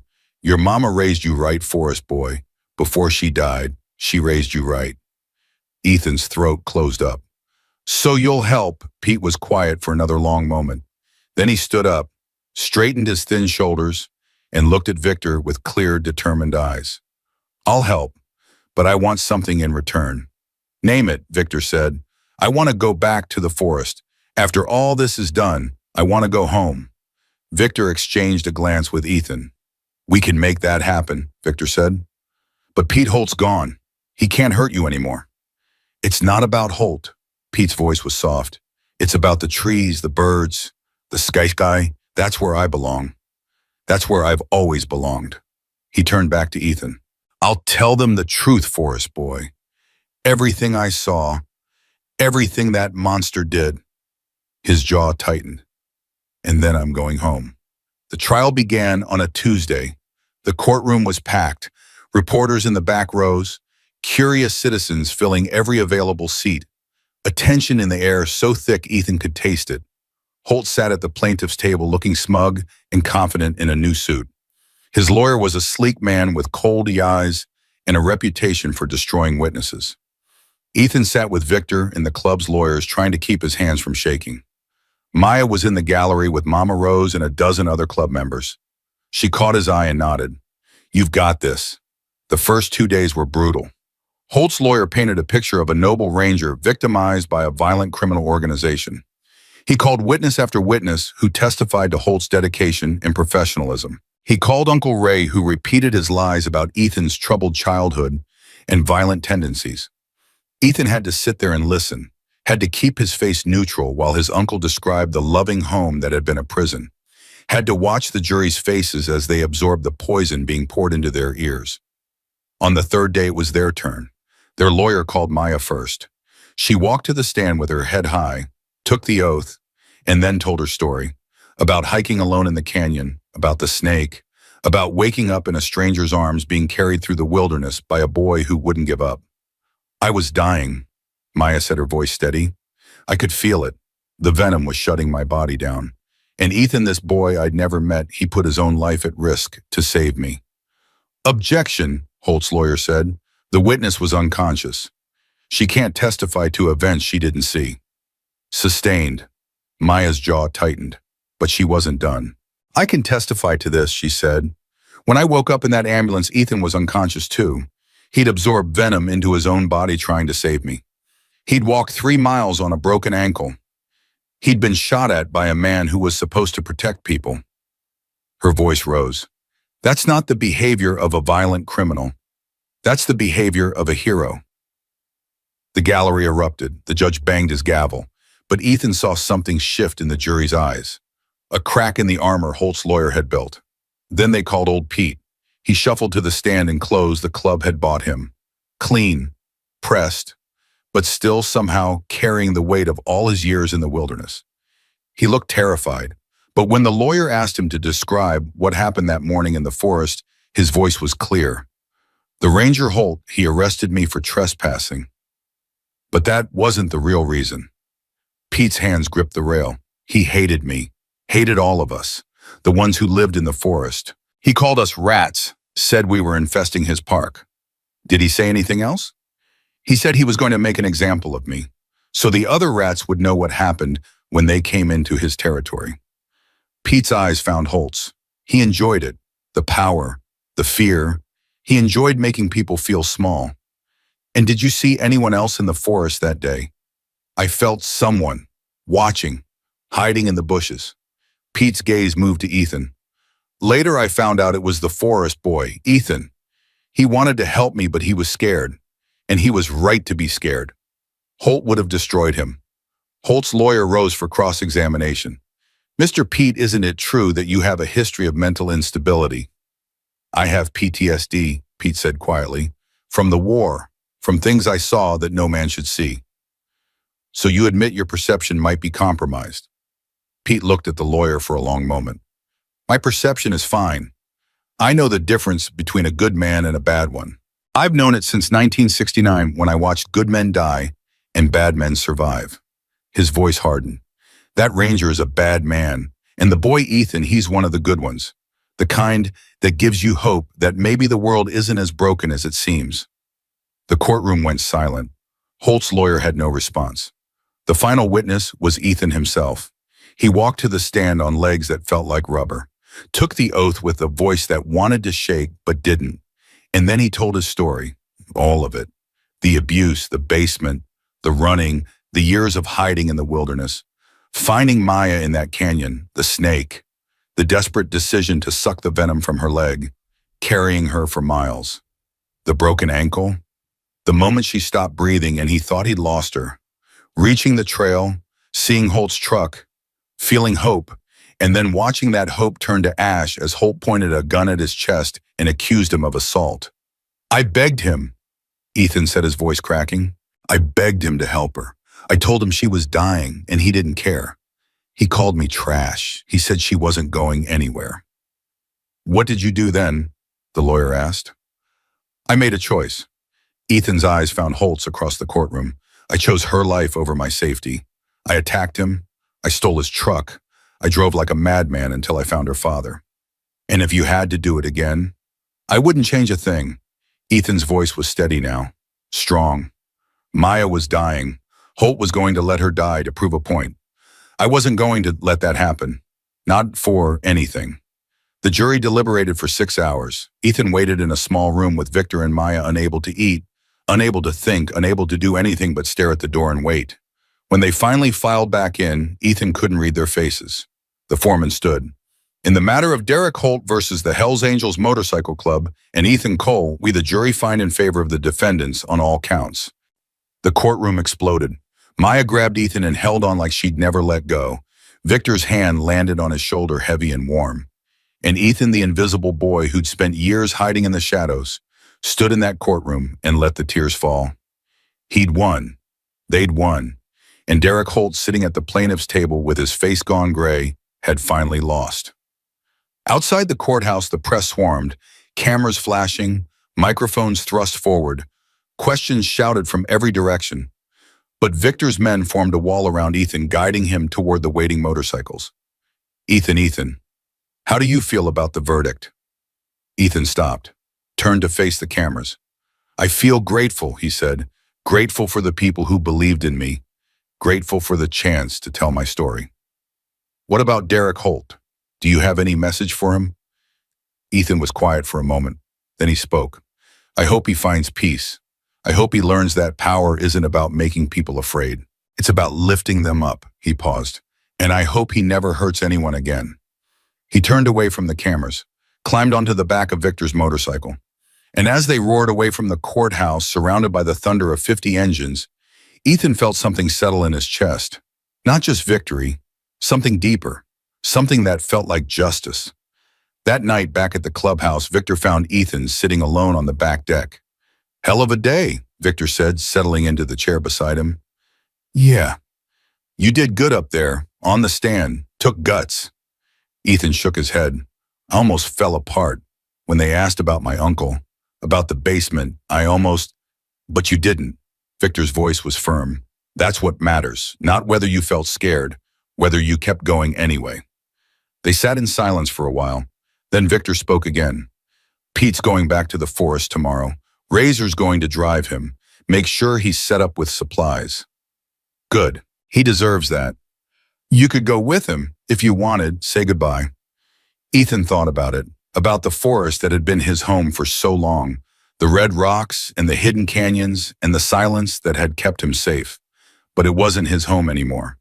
I'll say goodbye, Ethan said, but I'm coming back. Victor nodded. Good. He stood, started to walk inside, then stopped. Ethan? Yeah, I'm proud of you, son. The word hung in the air. Son. No one had called Ethan that since his mother died. Thanks, Victor. Ethan's voice was rough. For everything. Victor nodded once and disappeared inside. Ethan sat alone on the deck, watching the stars appear one by one in the darkening sky. He thought about the boy he'd been a year ago, hiding, running, invisible. He thought about the man he was becoming, someone who stood up, someone who fought back, someone who mattered. The journey wasn't over. He knew that. There would be more battles, more challenges, more moments when the past tried to drag him back into the shadows. But he wasn't alone anymore, and that made all the difference. 3 months after the trial, Ethan got the call that changed everything. He was under a Harley Softail at the shop, replacing a worn clutch cable when his phone buzzed in his pocket. Unknown number. Phoenix area code. His gut told him not to answer. He answered anyway. Is this Ethan Cole? A woman's voice. Professional. Clipped. Who's asking? My name is Detective Sarah Chen, Phoenix Police Department. I'm calling about Raymond Cole. Ethan's blood turned to ice. Uncle Ray. What about him? Mr. Cole was found dead in his apartment this morning. We're treating it as a homicide.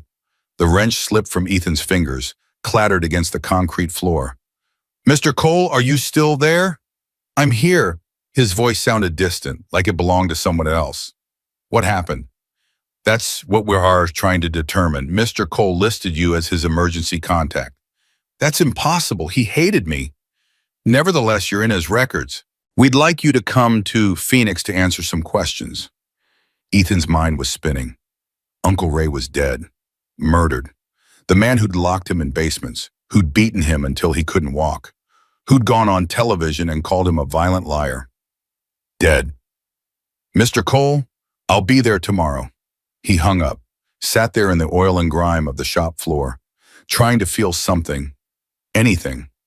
But all he felt was empty. Victor found him an hour later, still sitting on the floor, still staring at his phone. Razor said, "You've been down here since lunch. What's going on?" Ethan looked up. "My uncle's dead.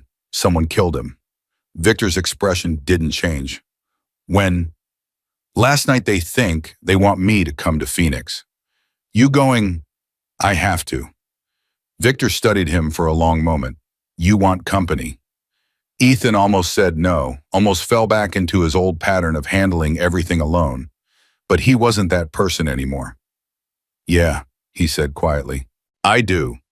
They rode to Phoenix the next morning. Victor, Razor, and Ethan on 3 bikes. 4 hours of highway and desert and time to think. Ethan used every minute of it. Uncle Ray was dead. The man who'd haunted his nightmares for years. The monster who'd made his childhood a living hell. Gone. He should feel relieved, vindicated, something. Instead, he just felt tired. The Phoenix Police Department headquarters was a concrete block of a building that smelled like stale coffee and desperation. Detective Chen met them in the lobby. She was small, sharp-eyed, and clearly not impressed by the 3 bikers in leather vests. "Mr. Cole, thank you for coming. Your friends can wait here." "They stay with me." Chen's eyebrow rose. "This is a police matter. And they're my family. They stay." Something flickered in Chen's eyes. Surprise, maybe, or respect. "Fine, follow me." The interview room was exactly what Ethan expected. Gray walls, metal table, 2-way mirror. He'd been in rooms like this before, after he ran away, after every time the cops picked him up and tried to send him back. Back then he'd been terrified. Now he just felt numb. "Tell me about your relationship with Raymond Cole," Chen said, sliding into the chair across from him. "He was my uncle, my mother's brother. When she died, he got custody of me." "And how was that relationship?" Ethan laughed. It was a hollow, broken sound. "You want the truth or the story he told everyone?" "The truth. He beat me, starved me, locked me in the basement for days at a time." Ethan's voice was flat, emotionless. "When I was 15, I ran. Been running ever since." Chen made a note. "Were you aware that Mr. Cole had recently received multiple death threats?" Ethan's head snapped up. "What?" "After his television appearance during the Holt trial, he received dozens of threatening messages. Letters, emails, phone calls." Chen's eyes locked onto his. "Several of them mentioned you by name. Promised to make him pay for what he did to you." "I didn't know anything about that." "Where were you last night between 10 p.m. and 2 a.m.? "At the clubhouse. Dozens of people saw me." "We'll verify that." Chen leaned back. "Here's the thing, Mr. Cole. Your uncle was killed in a particularly brutal way. Someone beat him to death. Slowly, methodically, like they wanted him to suffer." Ethan's stomach turned. "And you think I did it?" "I think you had motive. I think you have connections to people who are capable of violence." Her eyes flicked to Victor and Razor, standing against the wall. "And I think the timing is very convenient." "I didn't kill him." "Then who did?" "I don't know." Ethan's voice cracked. "But I'm not sorry he's dead. Does that make me a suspect? Fine. I'm not sorry. That man made my life hell. He destroyed my childhood. He went on TV and called me a liar when I was just trying to survive." He leaned forward. "But I didn't kill him. I didn't have to. I already beat him. In the courtroom, in front of the whole world. Why would I throw that away?" Chen was quiet for a long moment. Then she stood. "Don't leave town, Mr. Cole. We'll be in touch." They got a hotel room downtown. Victor made calls. Razor paced like a caged animal. Ethan sat by the window and stared at the city lights. "This doesn't feel right," Razor said finally. Someone's setting you up. Maybe. Not maybe. Definitely. Victor's voice was hard. Think about it. Your uncle gets killed right after the trial, right after you won, and the cops just happen to find death threats mentioning your name. Who would do that? Who benefits from you going down? The answer hit Ethan like a punch to the gut. Holt. Bingo. Victor pulled out his phone. I'm calling our lawyers and our investigators. If Holt is behind this, we're going to find proof. And if he's not, then we find whoever is. Either way, you're not taking the fall for this. Ethan looked at Victor, at the man who'd given him a home, a family, a future. Why? He asked. Why do you keep fighting for me? Victor didn't hesitate. Because you're worth fighting for. Because you're one of us. Because that's what family does. He put a hand on Ethan's shoulder. We don't give up on our own. Ever. You understand? Ethan nodded. I understand. The next 72 hours were chaos. Victor's investigators dug into everything Uncle Ray's life, his enemies, his connections. They found plenty. Ray Cole had been a small-time criminal. Gambling debts, loan sharks, bad deals with worse people. He'd made enemies everywhere he went. This guy owed money to half of Phoenix, the lead investigator reported. Any one of them could have done this. But the death threats, Ethan said, the ones mentioning my name. That's the interesting part. We traced the emails. They were sent from a burner account, but the IP address, he paused. The IP address traced back to a coffee shop in Sedona, 3 blocks from Derek Holt's apartment. Ethan's heart stopped. Holt sent those threats.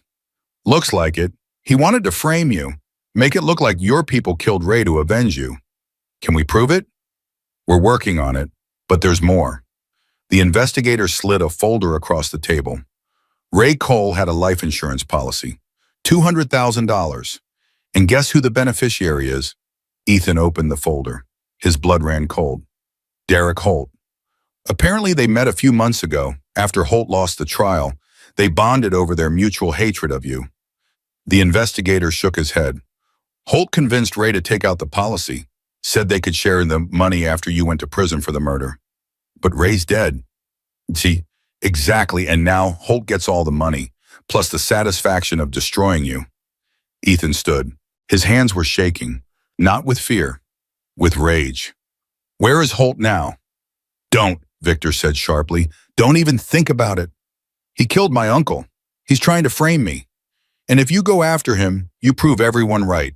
You become the violent criminal they say you are. Victor stood, blocked the door. We do this the right way, through the law, through evidence. We don't become the monsters they want us to be. Ethan's jaw clenched. Every instinct screamed at him to find Holt, to make him pay. But Victor was right. He was always right. Fine, Ethan said. We do it your way. Victor nodded. Good. Now let's nail this bastard. It took 2 weeks to build the case. 2 weeks of surveillance, phone records, financial trails, 2 weeks of piecing together the puzzle of Holt's revenge. And when they were done, the picture was crystal clear. Holt had planned everything. He'd found Ray Cole through the media coverage of the trial. They'd started communicating, trading stories about how Ethan had ruined their lives. Holt had convinced Ray to take out the life insurance policy. Told him it was a backup plan in case Ethan came after him. Ray, greedy and stupid, had agreed. Then Holt had started sending the death threats, using Ethan's name, building a paper trail that would point straight at the Hells Angels. And finally, on that night 3 weeks ago, Holt had driven to Phoenix, let himself into Ray's apartment with a key Ray had given him, and beaten the man to death. We have everything, Victor's lawyer said, laying out the evidence on the conference room table. Phone records showing Holt contacted Ray dozens of times in the months before the murder. The IP address on those death threats, security footage of Holt's car in Phoenix that night, and most damning, Holt's fingerprints on the murder weapon. What was the weapon, Ethan asked. A tire iron. Holt must have dropped it in the chaos. It was found in a dumpster 2 blocks from Ray's apartment. Ethan closed his eyes. His uncle beaten to death with a tire iron, by the same man who'd pointed a gun at Ethan's head in the desert. What happens now? We take this to Detective Chen. She'll have no choice but to arrest Holt. The lawyer paused. But Ethan, there's something else you should know. What? When the police execute the search warrant on Holt's apartment, they'll find something. Something Holt's been keeping as a trophy. What is it? The lawyer slid a photograph across the table. Ethan looked at it and felt his heart shatter. It was a photograph of his mother, young, smiling, beautiful. A photograph that had been in Uncle Ray's possession. A photograph Holt must have taken from the apartment after he killed Ray. He kept it, Ethan whispered. He kept her picture. We think he planned to use it, to taunt you maybe, or to plant as evidence. Ethan's hands trembled as he touched the photograph. His mother's face. The last thing he had of her, in the hands of her brother's murderer.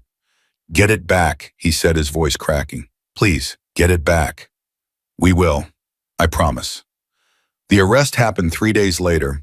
Ethan wasn't there. Victor had insisted he stay at the clubhouse, surrounded by people who could keep him calm. But Razor texted him updates. First, they're at his apartment. Then he's fighting, screaming about being set up. Finally got him. He's in cuffs. Ethan sat in his apartment above the garage, staring at those 3 words. Got him. It was over. Derek Holt, the man who tried to destroy him twice, was finally going to pay. But it didn't feel like victory. It just felt sad. So much pain, so much destruction, so many lives ruined. And for what? Because one man couldn't accept that he'd been wrong. A knock at his door pulled him from his thoughts. Maya stood there, her eyes red like she'd been crying. I heard. About Holt. About your uncle. She stepped inside without waiting for an invitation. Are you okay? I don't know. He sat down heavily on the edge of his bed. Maya sat beside him. You don't have to be okay, she said quietly. You don't have to be strong right now. You can just be. I don't know how to do that. Then let me help. She took his hand, and Ethan, who'd spent years building issues around his heart, let them crumble. He told her everything. About the basement, about his mother, about the photograph Holt had stolen, about the guilt he felt for not feeling sad that his uncle was dead, about the anger that still burned in his chest, about the fear that he would never be free of his past. Maya listened. She didn't try to fix him, didn't offer platitudes or empty comfort. She just listened.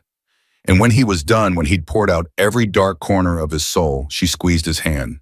You're not broken, Ethan. You're not damaged or dangerous or any of the things they called you. Her voice was fierce.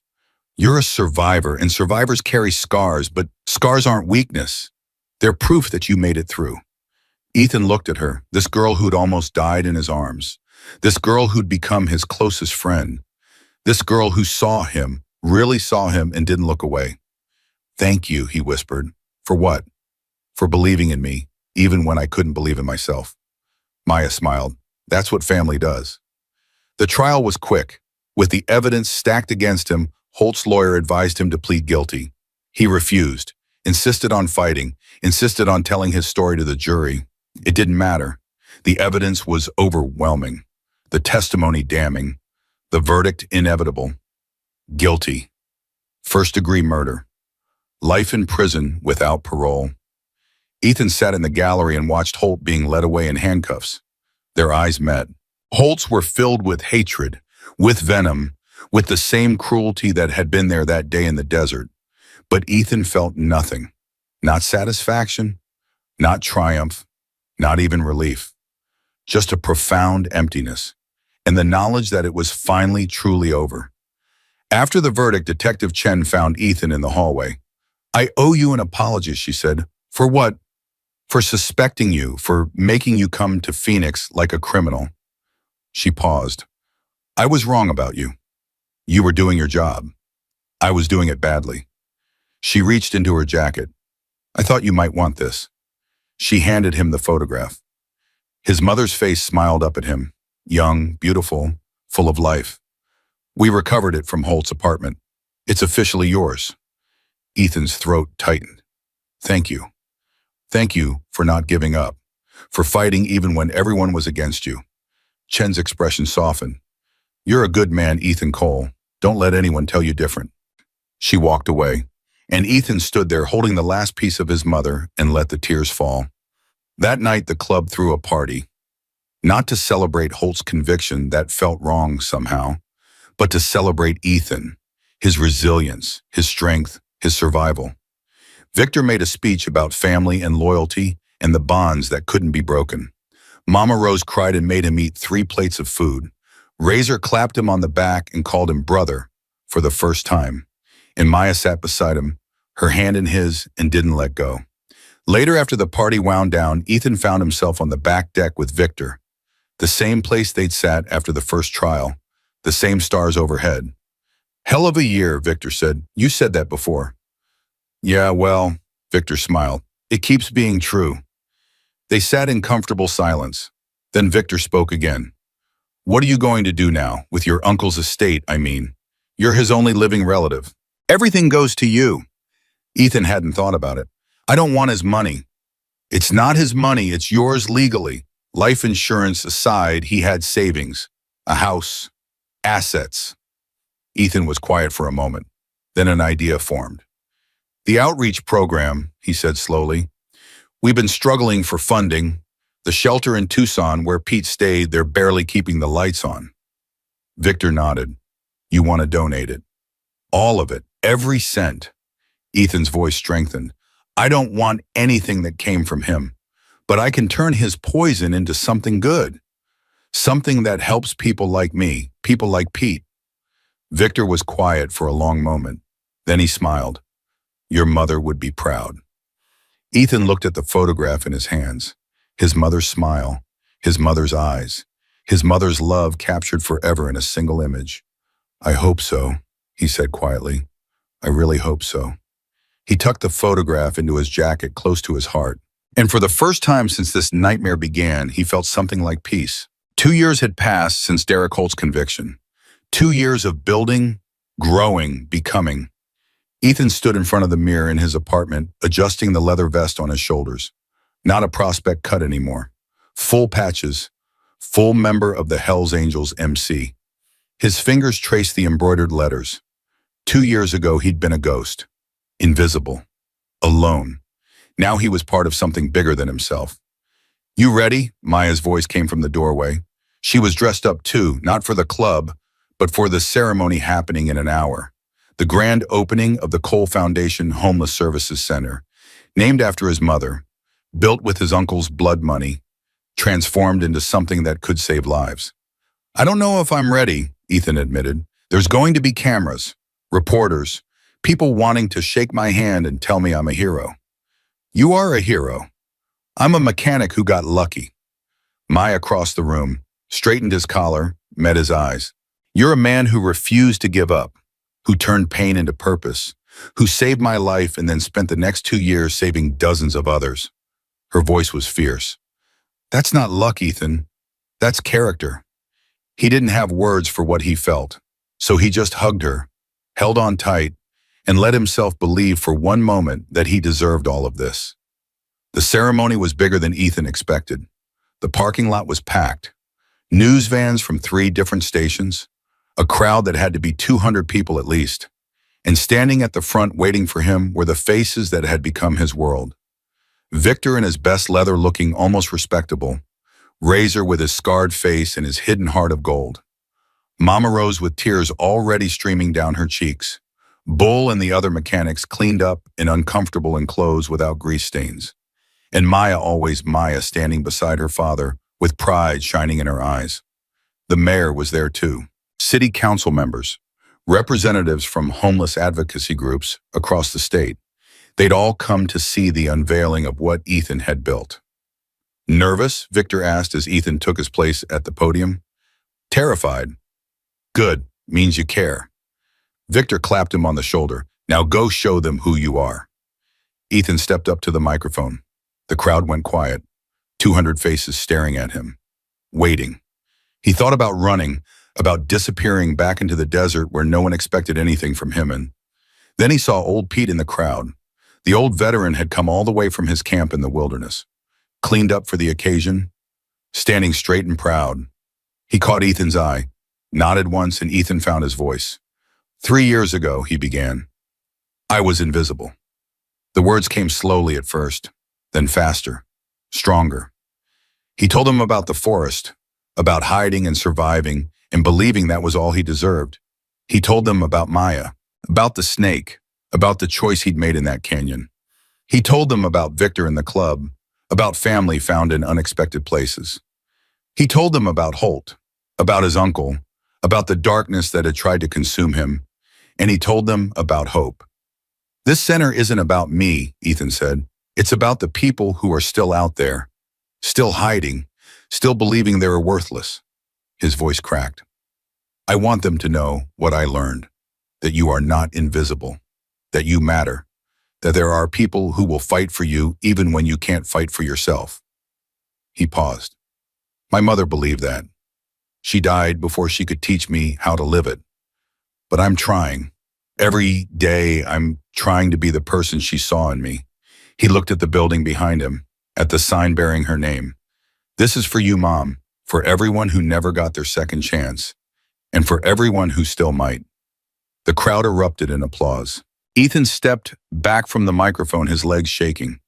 Maya was there instantly, grabbing his hand, anchoring him. You did it, she whispered. You did it. The ribbon cutting was a blur, cameras flashing, hands to shake, people wanting pieces of him. But through it all, Ethan kept finding his family in the crowd, Victor watching with quiet pride, Razor pretending he wasn't emotional but fooling no one.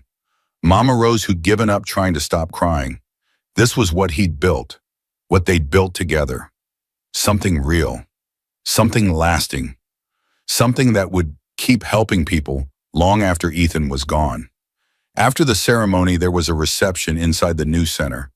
Ethan walked through the halls he'd helped design, the dormitory rooms, the job training center, the medical clinic, the counseling offices. Every detail mattered. Every choice made with people like him in mind. It's beautiful. He turned. Detective Chen stood behind him, out of uniform, looking almost friendly. I didn't expect to see you here, Ethan said. I wasn't going to miss this. She looked around the facility. You know, when I first met you, I thought you were trouble. Another kid from a bad situation who'd end up just like everyone expected. And now I think you might be one of the best people I've ever met. She smiled. Don't let it go to your head. Ethan laughed. It felt good. Detective, can I ask you something? Sarah. Call me Sarah. Sarah. He hesitated. Holt, how's he doing in prison? Her expression darkened. Not well. He's made enemies. Turns out other prisoners don't appreciate former law enforcement who abuse their power. She paused. He'll probably die in there. Alone. Forgotten. Ethan thought about that. The man who tried to destroy him, rotting in a cell, paying for his crimes. He waited to feel satisfaction. Vindication. Instead, he just felt tired. Good, he said finally. Not because I want him to suffer, but because he can't hurt anyone else. Sarah nodded. That's the right way to think about it. She touched his arm. You've got a good heart, Ethan. Protect it. She walked away, and Ethan stood alone in the hallway he'd built, thinking about hearts and hurt and healing. The party moved to the clubhouse that night, just family, just the people who mattered. Ethan sat at a picnic table surrounded by the noise and laughter of his people and felt something he'd spent most of his life convinced he'd never feel. Complete. You're thinking too loud. Maya dropped onto the bench beside him, handed him a beer. Just processing. The ceremony, everything the last 3 years, all of it. He took a long drink. Sometimes I still wake up expecting to be back in the forest, cold, hungry, alone. And then I hear Razor's motorcycle starting up downstairs, or Mama Rose yelling at someone to eat more, or Victor on the phone with the lawyers. He smiled, and I remember that it's real, that I'm here, that I made it. Maya was quiet for a moment. You know what I remember about that day in the canyon? The snake before that, when I first saw you. Her eyes went distant. I was dying. I knew I was dying, and then this wild boy appeared out of nowhere, covered in dirt, eyes like fire.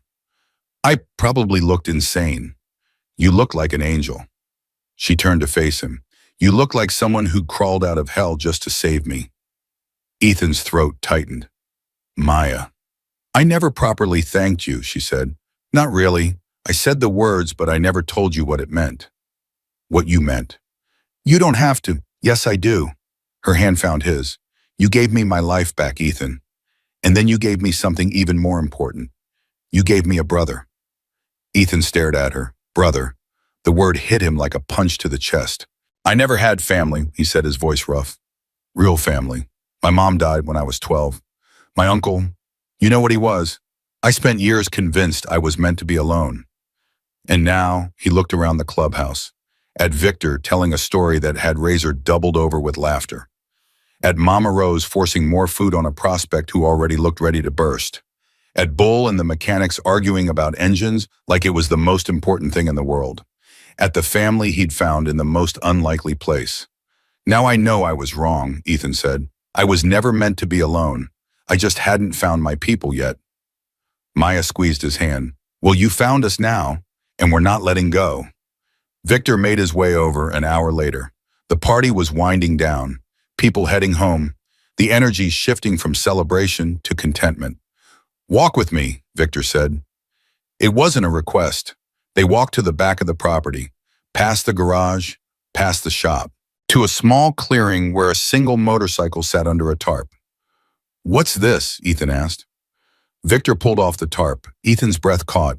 It was a Harley, custom built, matte black with silver accents. The most beautiful machine Ethan had ever seen.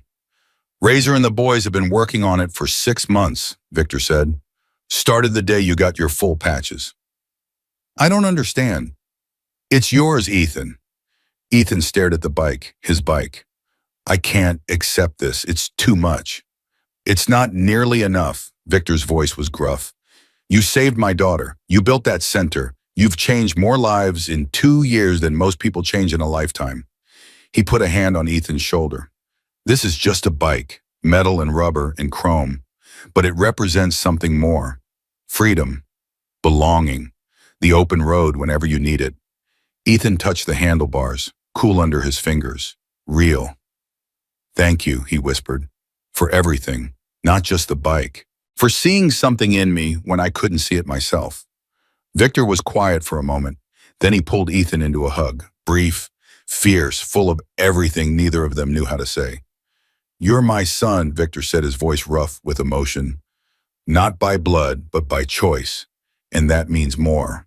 Ethan held on tight, let himself feel it. The love, the acceptance, the belonging, everything he'd spent his whole life searching for. Now, Victor said, pulling back and clearing his throat, you want to take that thing for a spin? Ethan grinned, swung his leg over the bike, and for the first time in his life, rode towards something instead of away from it. 6 months later, the Cole Foundation had helped over 200 people transition out of homelessness. The model was spreading, other cities reaching out, asking how they could replicate what Ethan had built. He was on the phone with a program director from Los Angeles when Maya burst into his office. Turn on the news. I'm in the middle of... Now, Ethan, something in her voice made him hang up immediately. He grabbed the remote, found a news channel, and his heart stopped. Derek Holt was dead. Prison riot. Holt had been caught in the crossfire, died at the scene. The anchor was talking about his crimes, his victims, the justice system that had finally caught up with him. But Ethan couldn't hear any of it. All he could see was Holt's face, the man who'd pointed a gun at his head, the man who'd killed his uncle and tried to frame him, the man who'd haunted his nightmares for 3 years. Gone. Ethan, Maya's voice was worried. Are you okay? He turned off the TV, sat in silence for a long moment. I don't know how to feel, he finally said. I should feel something. Relief, satisfaction, something. What do you feel? Empty. He looked at his hands. Like a chapter I didn't know was still open, just closed. And now I don't know what comes next. Maya sat beside him. What comes next is what you've been doing, building, helping, living. She took his hand. Holt doesn't define your story anymore, Ethan. He never did. He was just a shadow. And shadows disappear when you step into the light. Ethan thought about that, about shadows and light and the boy he used to be. You're right, he said slowly. He's been living rent-free in my head for 3 years, taking up space that could have gone to better things. So evict him, Ethan laughed. It surprised him. Evict him, just like that. Just like that, Maya smiled. You've survived worse, Ethan Cole. You've rebuilt your entire life from nothing. Don't let a dead man have any more power over you. He pulled her into a hug. When did you get so wise? I learned from the best. That night, Ethan rode out to the desert, not to hide, not to run, just to think. He parked his bike at the edge of the canyon country where everything had started, where he'd found Maya dying in the dirt, where his whole life had changed direction. The stars were bright overhead, millions of them, the same stars he'd watched during all those lonely nights when he'd been invisible. But he wasn't invisible anymore. He was Ethan Cole, full-patch member of the Hells Angels MC, founder of the Cole Foundation, brother, son, friend, survivor. He thought about his mother, about the photograph he still carried everywhere. I hope you can see this, Mom, he said to the sky. I hope you know what I've become. The wind whispered through the canyon, and Ethan could almost hear her voice. Proud of you, baby. So proud. He stayed there for hours, watching the stars wheel overhead, making peace with his past. And when the sun started to rise, painting the desert in shades of gold and crimson, he got back on his bike and rode toward home. The third anniversary of Maya's snakebite fell on a perfect Arizona morning. The club threw their biggest party yet. Everyone was there. Members from chapters across the state, friends, family, the whole extended network of people whose lives had intersected with Ethan's journey. Old Pete came down from his camp, looking healthier than ever. He'd become a regular presence at the center, helping other veterans transition out of homelessness. Forest boy, he said, clasping Ethan's hand. Look at you, all grown up. Couldn't have done it without you, Pete. Your testimony changed everything. Nah, Pete shook his head. You changed everything. I just told the truth. Detective Sarah Chen was there too, off duty, but still sharp-eyed. Another year, another miracle, she said. The foundation's numbers are incredible. You're making a real difference. We're making a difference, Ethan corrected. It takes a village. Still humble, she smiled. Some things never change. Even the mayor stopped him, talked about expanding the foundation's partnership with the city. More funding, more resources, more lives saved. But the moment that mattered most came later, when the crowd had thinned and the sun was setting, and Ethan found himself alone with Victor on that familiar back deck. They sat in comfortable silence, watching the sky change colors, remembering everything that had brought them here. 3 years, Victor finally said. Feels like a lifetime. Feels like yesterday. Yeah. Victor took a long drink from his beer. You know, when I first saw you on that highway covered in blood and dirt holding my daughter like you'd die before you let her go, I thought you were either the bravest kid I'd ever met or the craziest. Which was it? Both. Victor smiled. Definitely both. They laughed, the easy laugh of people who've been through hell together and come out the other side. Can I tell you something? Ethan asked. Always. Well, that day in the canyon when I heard Maya scream, I almost didn't go. I almost stayed hidden. Almost let her die because I was too scared to get involved. Victor was quiet. What changed your mind? I thought about my mom, about what she would have wanted me to do. Ethan's voice thickened, and I thought about all the times I'd been the one screaming and nobody came. I couldn't do that to someone else, even if it meant losing everything I'd built. Victor nodded slowly. That's the difference, you know, between good people and everyone else. Good people hear the screams and they move toward them, not away. Even when it's terrifying. Especially then. Victor turned to face him. That's what you taught me, Ethan. An old biker who thought he knew everything about strength and courage. You taught me that the real heroes aren't the ones without fear. They're the ones who feel the fear and do the right thing anyway. Ethan didn't know what to say. So he said the only thing that mattered. Thank you for being my father. Victor's eyes glistened. Thank you for being my son. They sat there as the last light faded from the sky. Two men who'd found each other against impossible odds. Father and son, not by blood, but by choice. And that made all the difference. Maya found them an hour later. The party had officially wound down. Just family left now, the inner circle. There you two are. She dropped into a chair between them, plotting world domination. Just reminiscing, Victor said. Well, reminisce later. We have a problem. Ethan tensed. What kind of problem? Maya's face broke into a grin. The kind where the Los Angeles chapter wants to adopt our foundation model and they need someone to help them set it up. Ethan blinked. Los Angeles. Full partnership. Funding already secured. They want you to come out for 6 months to get it running. But the center here has a full staff, amazing volunteers, and a board of directors who can handle anything. Maya leaned forward. This is what you've been working toward, Ethan. Taking what you built and spreading it everywhere. Helping more people than you ever could from one location. Ethan looked at Victor. What do you think? I think Maya's right. I think this is what you were meant to do. Victor's voice was steady, and I think your mother would be proud as hell. Ethan thought about it. Los Angeles, a new city, new challenges, new opportunities to help people who'd lost hope. Terrifying, exciting, exactly what he needed. Okay, he said, let's do it. Maya whooped. Victor smiled, and Ethan felt something settle in his chest. Not an ending, a beginning. The night before he left for Los Angeles, Ethan went back to the desert one last time. Same canyon, same stars, same place where everything had started. But he wasn't the same person who'd hidden in these rocks 3 years ago. That boy had been broken, scared, convinced he was worthless. This man had been forged by fire, tempered by pain, shaped by love into something stronger than he'd ever imagined. He pulled out his mother's photograph, studied her face in the moonlight. I'm going to Los Angeles, Mom, he said softly. Going to help build something new. Something that'll save lives long after I'm gone. He tucked the photograph away.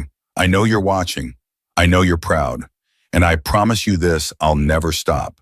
No matter how hard it gets, no matter how many obstacles appear, I'll never stop trying to be the person you believed I could be. The wind stirred, carrying the scent of desert sage and distant rain. And Ethan smiled, because he finally understood what his mother had known all along. That courage wasn't the absence of fear. It was the choice to act despite it. That family wasn't just blood. It was the people who showed up when you needed them most. That home wasn't a place. It was a feeling, a belonging, a love that couldn't be shaken by circumstance or distance or time. He climbed back on his motorcycle, looked out at the desert that had saved his life and nearly killed him, and said goodbye. Not forever, just for now, because he had work to do, lives to change, a legacy to build, and he was ready. Ethan Cole rode through the Arizona night toward a future he'd never dared to imagine. Behind him was the boy who'd been invisible. Ahead of him was the man who refused to let anyone else feel that way. The road stretched endless before him, full of possibility, full of purpose, full of hope. And as the first light of dawn broke over the horizon, painting the world in shades of gold, Ethan understood the truth that had been waiting for him all along. He had not just survived, he had become a hero, a brother, a son, a man who ran toward the screams instead of away from them, a man who turned venom into valor and pain into power, a man who proved that the deepest darkness could not extinguish the smallest light. He was Ethan Cole, and his story was just beginning.